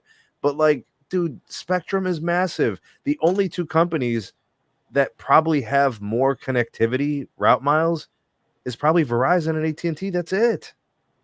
And why does T-Mobile want to have cable infrastructure, legacy, DOCSIS and all this No, stuff? most of it's fiber. It's just to the premise Yeah. it might be cable. But like, Okay, right. but like, come on, man. This is crazy You know talk. what, Like, you it's know, hard. if it gets approved, if they even bring it up, first off, that shows how much audacity T-Mobile has. And you know what? they probably have a lot of it. Okay, they're probably like, all right, you know what? We'll pay off the government. Podcast is bigger Our than stock Sprint. price is high up. Shall I remind And- you guys what they did in order to get the Sprint deal? They literally spent many weeks at the Trump Hotel in DC. Multiple people were there spending tens of thousands of dollars. And guess what? We're now in a situation where Sprint was definitely acquired. And guess who was in administration back then? So who's going to be coming back next year? Okay, Trust so me, it's yeah, going to happen. so Literally, Zero what you're saying Cool is, So what you're saying is that lightning is going to strike twice? so what you're lightning is saying, going to strike twice. Moose, what you're saying Nah, I is disagree. Spectrum is going to crash themselves to the ground and plead in court. I don't know who their CEO is, but you're saying he's going to do what Marcelo did. He's going to be like, please, we're getting Not killed. about no, that's too much. But what I'm saying is everything is lining up. Okay. If you don't agree with that, do you agree that they're on the warpath to get an additional fiber provider? Many more. I Exactly. think a lot of T-Mobile like the ones like MetroNet, like Right? Yeah. There's The smaller, smaller ones, ones. right? Yeah, Potentially even small ones. Google Fiber. That might be in the mix. how about Frontier, Moose? It's a little bit more of a kahuna, but definitely Frontier, definitely Lumen is on the table for open access, right? They've been very public about that. But I'm telling you guys, Moose, don't be T-Mobile can't buy surprised. the world. They're not going to buy the world. They have they enough can't. market cap to do it, Max. It's simple economics at this But point. no one's going to Yeah, approve but it's it. not gonna get through regulators. Yeah, Guys, Like other- Dennis I mean, made a very solid point in the chat that the government's going to have to. hindsight is 2020. T-Mobile was an underdog. They Yeah. had very little pull in the industry before the Sprint merger, which is why it was allowed to happen. Now they're the Exactly. second largest carrier in the country. And Moose, to your point about their market cap, like, the government practically felt bad for them because they were pleading. And you know what? They had a point. They were tiny. And T-Mobile would be very far behind today if they didn't get Sprint. T-Mobile's huge now, right? They're growing astronomically. They're the grower of the industry. Charter Spectrum's market cap is $45 billion. T-Mobile's market cap is $207 billion. Moose, those market caps 5 years ago were flipped. Yes, that's absolutely correct. It would be more realistic for a carrier that has a lower market cap than T-Mobile to be allowed to enter some sort of agreement with Charter than to allow the carrier with the highest market cap. I'm telling you this, guys, right now. Republican administration, they're going to try to do this again. It's No. in the cards. If it happens, don't be surprised when I laugh at all of you, because Zero Cool predicted it. Zero Cool predicted it. And I'm going on record. This is the warpath they're going at. Moose, do you think the government's wearing the thongs? No, it's not about the thongs, man. It's not about the thongs. It's about the fact that they are going to. But never count out Charlie, though. Oh, fucking Charlie! They're going to do the same playbook, that they did. T-Mobile's gonna try to buy Dish before they buy Spectrum. They sweetened the deal by literally saying, "This guy's amazing. The man is amazing. He can do whatever." Literally, I bet you anything, it's gonna come out one of these days on how the Sprint deal actually went down, and it was literally like a business deal in a country club situation. I'm telling you, it had to be. There's no way that this thing was this simple, but I digress. There is one more thing that I wanted to touch on, which is not on the T-Mobile thing. It was a breaking news on 9 to 5 Mac regarding the iPhone 17 modem. And it's now officially on record by Minchi Kuo, which is one of the best leakers for iPhone, that Apple will be introducing for their lower-end smartphones on iPhone the Apple modem officially in 2025. That is a big deal, guys. It's huge. That's a massive. We've been talking about this. We've been talking about this. Remember that? Years. It's been years. Yeah. Yes, we've been talking about this. Chacha, we have to talk about this. All right, hold on. Can I get to one more point real quick that Dennis made in the chat that's really important? Right. Moose, you're predicting we're getting into a Republican administration, right? And, we're really anti-foreign companies. What makes you think a German-owned company, right, a non-U.S. company, is going to buy up the world, is going to get into the U.S. government thongs and buy everything, get all these things approved? Especially since DT has the major stakeholder in Deutsche Telekom is the German government. That's a fact that people like to overlook a lot when you talk about Deutsche Telekom. Have any of you heard of Mark Palesciano on X? Yeah. I'm not saying I agree with him, but he makes some points about how T-Mobile is kind of trying to, and Deutsche Telekom is kind of trying to take over the world.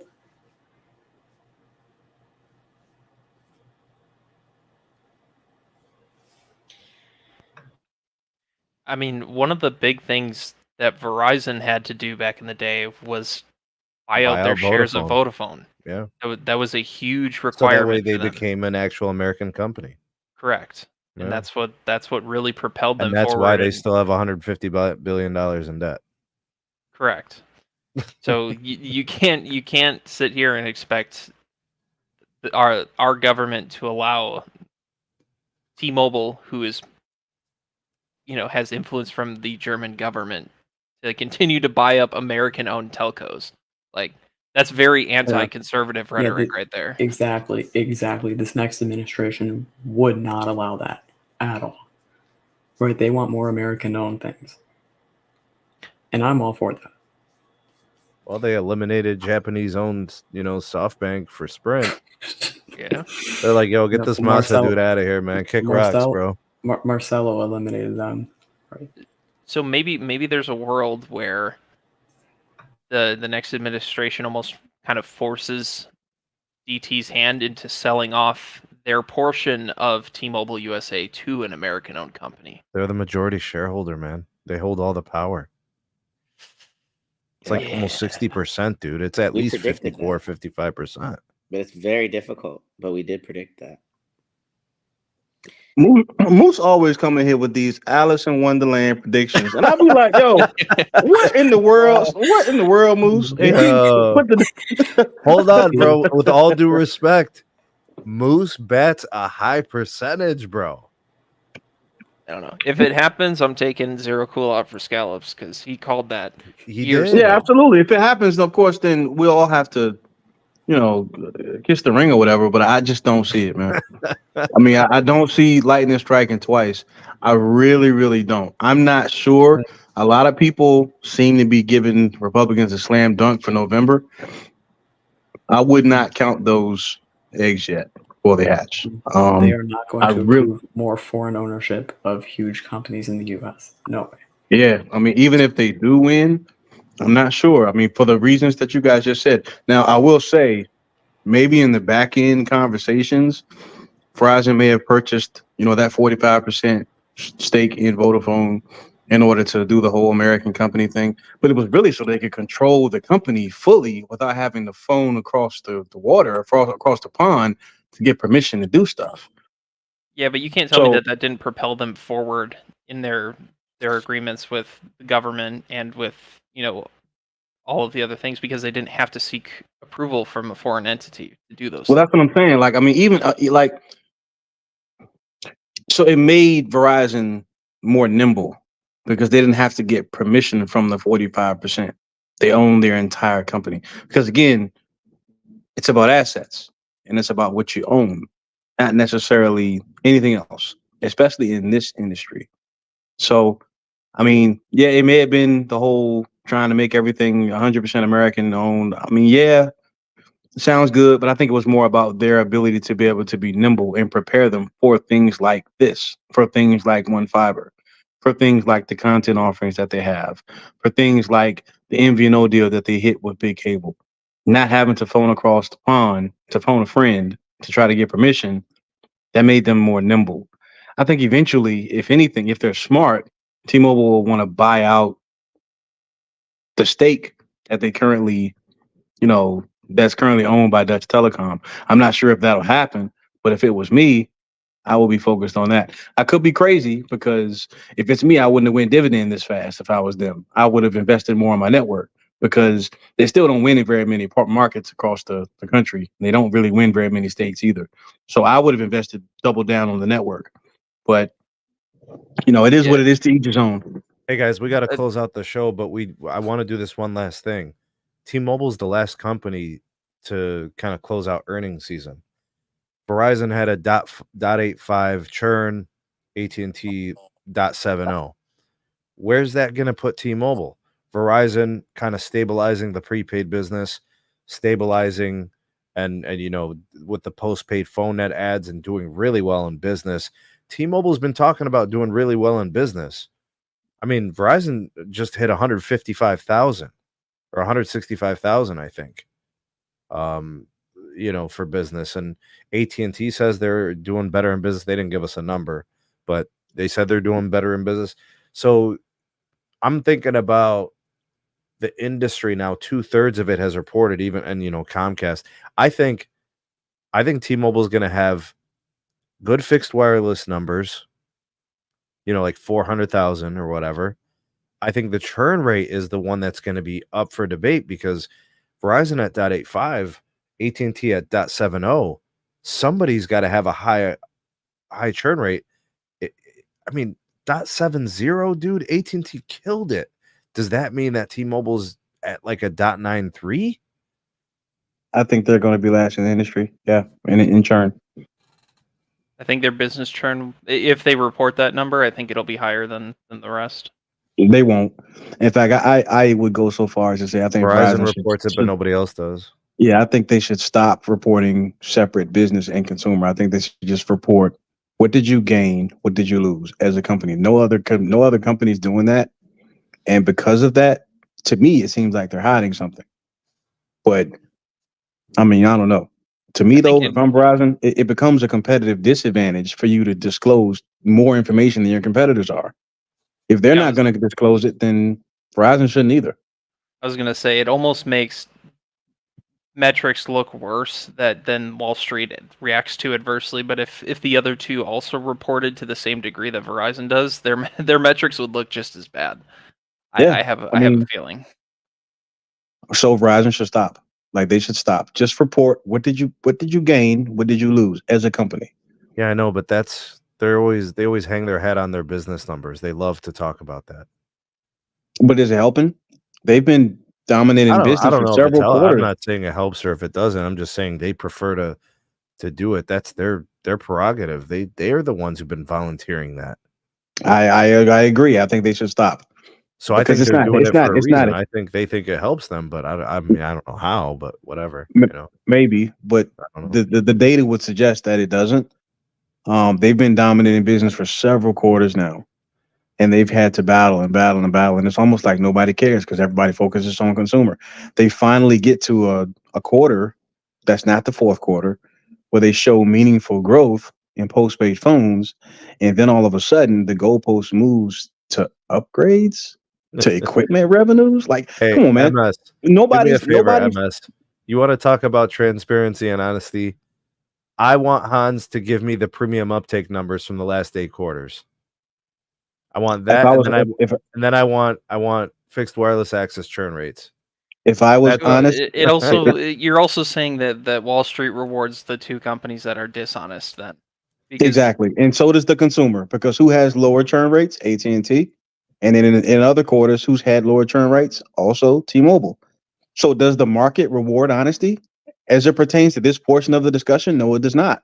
No, it doesn't. And so because of that, Verizon should stop reporting consumer and business. Just report growth like everybody else does. And then you can hide behind whatever it is that you don't want to expose. Because if, for example, T-Mobile had to expose how many business customers they truly have and what they're earning and what they're losing on a quarter over quarter basis, what would their numbers show? And how would the market react to that? But we'll never know because they don't report it, and neither does AT&T. So Verizon shouldn't either, until such a time as the other two decide to MS's point, be more honest, quote unquote. if T-Mobile reported their business numbers, their stock would take a bath, and they know that. Well, they're a little musty, so maybe they should take a bath. Bro, you getting dirty right now. Yeah. But hold on, bro. You got Callie Field up there all the time. She's, she's got she's always Delta. bragging about the Delta deal and stuff. She's always bragging about the little things. My people who work in the business segment of this industry tell me that their business segment is still a joke. So I believe. Yeah, I hear a lot of the same things, but again, they won't report it and confirm it because they know it'll hurt what they look like. Man, it'll hurt what they look like to the market. T-Mobile's desperate for business customers right now. Did you see that deal where they're giving people $10,000 back when they switch 10 lines? It literally goes, you get their GOAT business plan, 10 lines. You either BYOD or get new phones. They'll give you $1,000 back over 36 credits on each line. If you BYOD, each line's like $13 on their GOAT business plan. I mean, we're talking Sprint levels of discounting right here. Still not keeping customers though. Nope. Yeah. Like I talked about on the last podcast, they don't have the solutions available that business customers want or need, and AT&T and Verizon do, which is why their churn is so bad. Nah, bro, listen. They got Dr. John Saw taking care of business over there at Team Magenta. Mr. 2.5. Stop playing, bro. Stop it. The layer cake of N71, N25, and N41, the ULF tickets. God, the fact that they called that was a layer cake was just atrocious. Dude. That's a layer cupcake. It's a layer cupcake. You guys better stop putting on the 5G GOAT, man. I don't want to have to digitally smack you guys through the screen. Sneed, why do you do this? I feel like you do this just to get on my nerves. Why do you do this? It's the 5G GOAT. Kiss the ring. Yeah, B, never count Charlie B. I don't count out Charlie either. Yeah, never. Charlie who? Charlie who? Before we wrap up the show, whatever happened to that big brand relaunch that Boost was going to do? It happened. It happened? It happened, yes. Yeah. It happened. Can I BYOD my phones now without having to go to a store? No, I told you this, Ian. No, you can. You can. No. No, I believe Sneed. I believe Sneed. No, I did it. It worked. But when are they going to release their earnings? Who cares? Who cares? Bruh. You really want to hear about the TV losses? You really want to hear about the wireless losses? Really, bro? Yeah. Man, I just want to be here for it until it's gone. Like, I'm here for the pain and the misery. Count me in, bro. But in all seriousness, I want to BYOD my S24 with an eSIM. Nope. You can. Nope. I did it with my iPhone 15. I did. No, S24. All right. I don't want Boost on my iPhone. All right, just for me, the Rainbow eSIM activated online with the new XMS. branding. It worked. I'm not On a trying to. Samsung. That's what I'm saying. Alright, They've had alright, iPhone support for like a year and a half now. I don't care about that. Well, on Sneed's S24 worked when I mailed him a SIM. Yeah, it did. When you mailed him a SIM, I'm saying I want an eSIM. Yo, did you end up with that SIM? I do. I still have it. How is it? Okay. Where because in my market they only have 5 megahertz of N71, so my uplink is trash. But my downlink is really, really solid. You know, I'm seeing if I've got good RF. You have the it's N29 piece? No, it's just N70, N66. Have you tried to N71. lock in N29 with the N66 or N70? I have not. Should I Try it? that. Yeah, try that around a little bit, because sometimes, because there's going to be most of the traffic will be anchoring onto the band 71.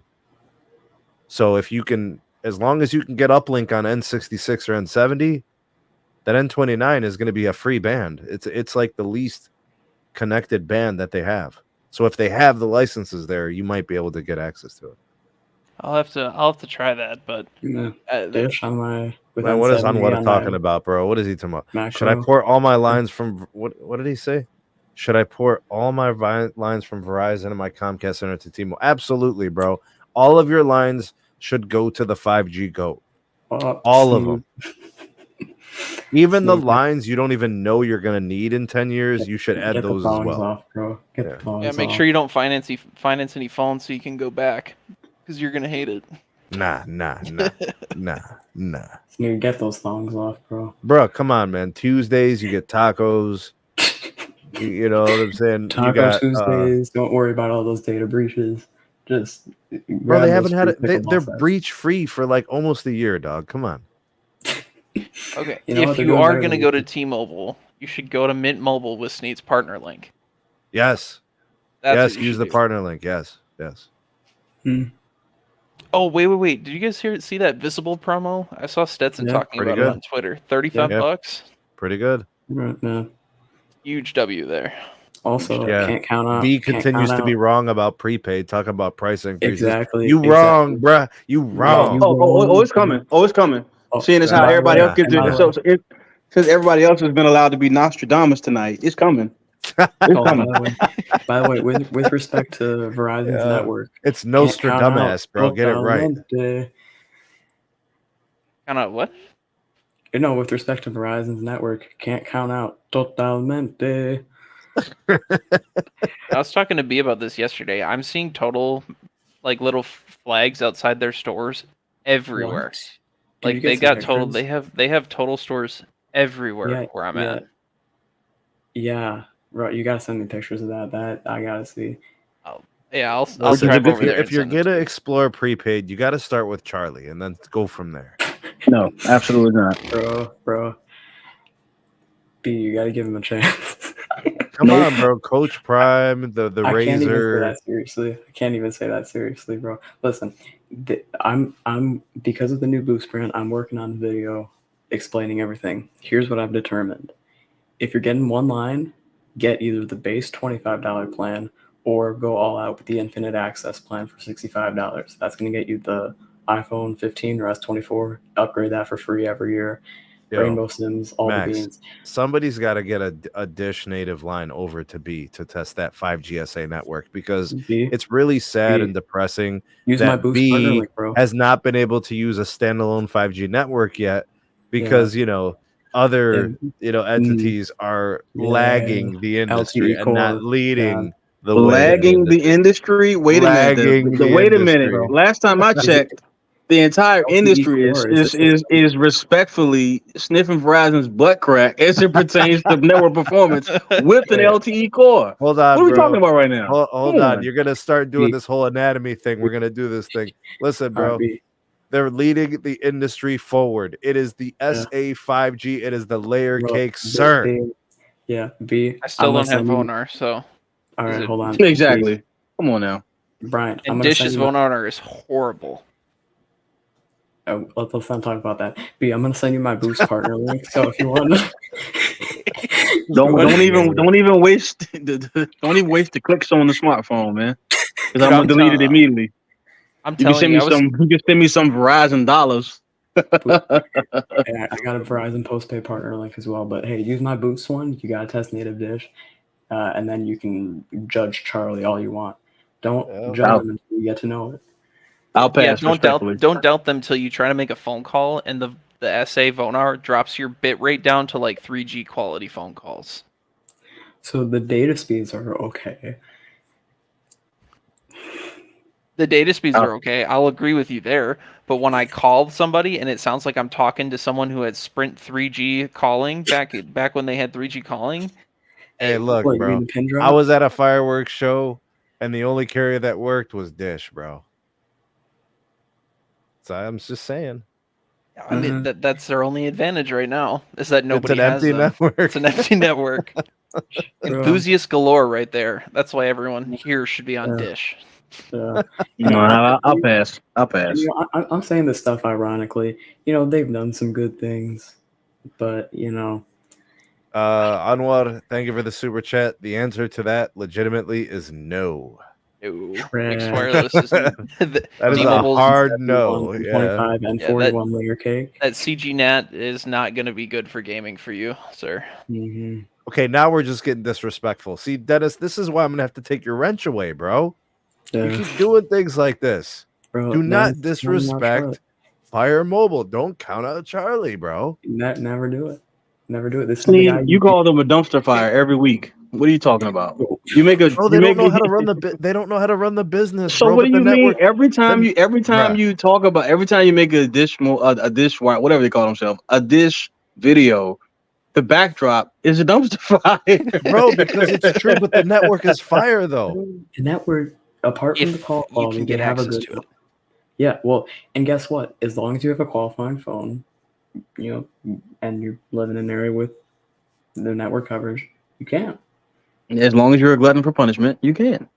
Bro, I don't want to keep dropping these super chats, talking all this this craziness, bro. Man, who told you this? Who told you this? Bro, Anwar, they lied to you. They lied to you, brother. I'm sorry. Anwar, are they giving out those thongs on Taco Tuesday? Damn. The only fixed wireless. Thanks for all the super chats, guys. Appreciate it. The only fixed wireless that has had latency equivalent to fiber or coax, in my experience, is Verizon's. Because Speed on my test channel, no. Yo, he'll just return to sender. Real talk, bro. Verizon has very overrated fixed wireless access. Oh my god, it's only good most of the time. That's it. T-Mobile's is good like less than half the time. So hey, I heard it's good like a third of the time. All right, you know, I was just on satire mode. I'm gonna say something serious. I feel like there's just this one person in my neighborhood that has Verizon Home Internet, and every time I try to run speed tests, like in the middle of the day or something, it's like half the speed I'd get at any other time. It's like everyone else in my neighborhood knows what's up. They got AT&T fiber. And this one person's like, nah, I got Verizon. And they're tanking my speed tests. Dude, you know what we need? Your mobility speed tests. We need Dish to just get Verizon access and call it a day. You know, I think Carlos told me that like his employee line got it. What? I don't know. Yo, I'm about to have him send that out, bro. This I gotta see. No. Dennis, I think the conservative nature around their fixed wireless is a good thing, though. To be honest. Yeah, for sure. Preservation and maintaining the network. Yeah. Yeah. I mean, unlike those pink guys who sold it to anybody who had a pulse. Well, now they care. Now they care a lot. Yeah, except for they rolled back their address verification. Yeah. They said because that's the thing is T-Mobile knows that the way that they've been selling that fixed wireless, they have relied on customers that don't have qualifying addresses signing up for the service. Shout out to Onward, another super chat. Both T-Mobile and AT&T are bringing fiber to Minnesota. Damn. Oh, like Minnesota. Wisconsin, Wisconsin. Yeah, nobody likes Minnesota. Don't you know? No, come on, bro. We like Minnesota. It's cold. It's cold in both states, man. Cold in both states. What's wrong with Minnesota, bro? They grow sugar beets, man. Stop playing. Their football team sucks. The Golden Gophers? Oh, the Vikings, dog. B, take one. Oh, you're talking NFL. Oh, okay. And the Gophers. And the Gophers. Badgers smack them every year. Bro, because come on, bro. The Badgers haven't had a perfect season every year. Oh, my goodness. They've been very good. They've been very good. Their offensive line has got to be top 5 every year. Every year. But they don't always have the running back, so, they underachieve. Well, what does it matter if the running back doesn't get touched for the first 3 yards? He's got the ball. I mean, that's pretty freaking good. You should be able to average 5 yards a carry. Until they meet a team in a bowl game and they get busted up. Well, that's probably true. That's the Big Ten way. But I mean, they're still really good. I like Wisconsin. They punch above their weight class. All I know is that the San Francisco 49ers are trash. That's all I know, bro. Oh, here we go. Here we go. They lost the Super Bowl. Take one bite of a Culver's concrete mixer. You'll want to live here forever. Hey, and when the Browns, well, I don't know if the Browns are going to play them this year, but we'll bust them up again like we did last year, bro. Oh, my God. It was a field goal. Stop it. Yeah. Jordan Love's coming back for revenge, dog. I'm telling you. Get ready for that. Jordan Love. He doesn't even have a contract. Stop it. He's not even in training camp right now. Act like you know. He doesn't even have He doesn't even have a contract right now. He's a franchise quarterback. We all know he's sticking around Green Bay. Yo, man, we'll trade Deshaun Watson for Justin Fields, bro. Is that a deal? That's a bad deal. Why? For both sides. What? You want Justin Fields? I think he'll be available for at least 16 games. Trading a Buick for a Pontiac.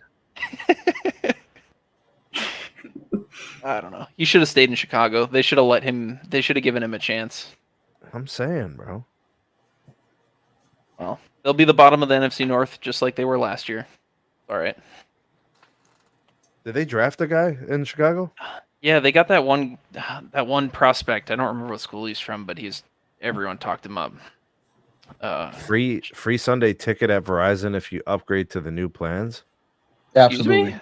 What? Yeah, they launched that today. Free. Right, I'm gonna go upgrade my plan. That's absolutely. Awesome. Oh, Caleb Williams. Cool. Yeah, that boy good, bro. Be like pink lemonade with his chickens. What does that mean? I don't understand. What? What? What does that mean? I'm just reading the comments. I'm never really in the comments. So I'm just kind of reading what everybody's saying. Yo, B, is there something you want to tell us, dog? I don't know what that means. What is? I don't know what that means. Next thing you're gonna tell us is you got a night job, bro. What's going on, man? Oh, there's not a chance in hell.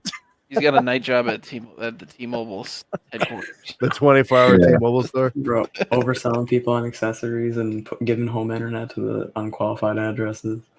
Throwing activated SIM cards in customer bags as they're walking out the door. Bro, that's what you've been doing in your secret life. B, do you think I should drop Verizon for you? And why? Now, why would you ask me that? Come on, man. Come on, man. Listen, I know Anwar. He is a very objective, consumer. He's just trying to get the best situation, Okay, so, I mean, the best situation is with Verizon if you're looking for top-notch network and a quality value proposition. Anwar, if you're looking for an unbiased take on this, go ahead and check out my YouTube channel. He wasn't asking you, Max. He asked me. He asked the guy biased towards Verizon if you should get Verizon. Well, I mean, you're obviously going to point him in the prepaid direction for whatever reason. If it ends up being cheaper, then if it ends up being everybody's not looking to get the cheapest price. Right? Hey, Max, one word to describe Manone's performance at Verizon. One word. Trash. We out this piece. Good night. How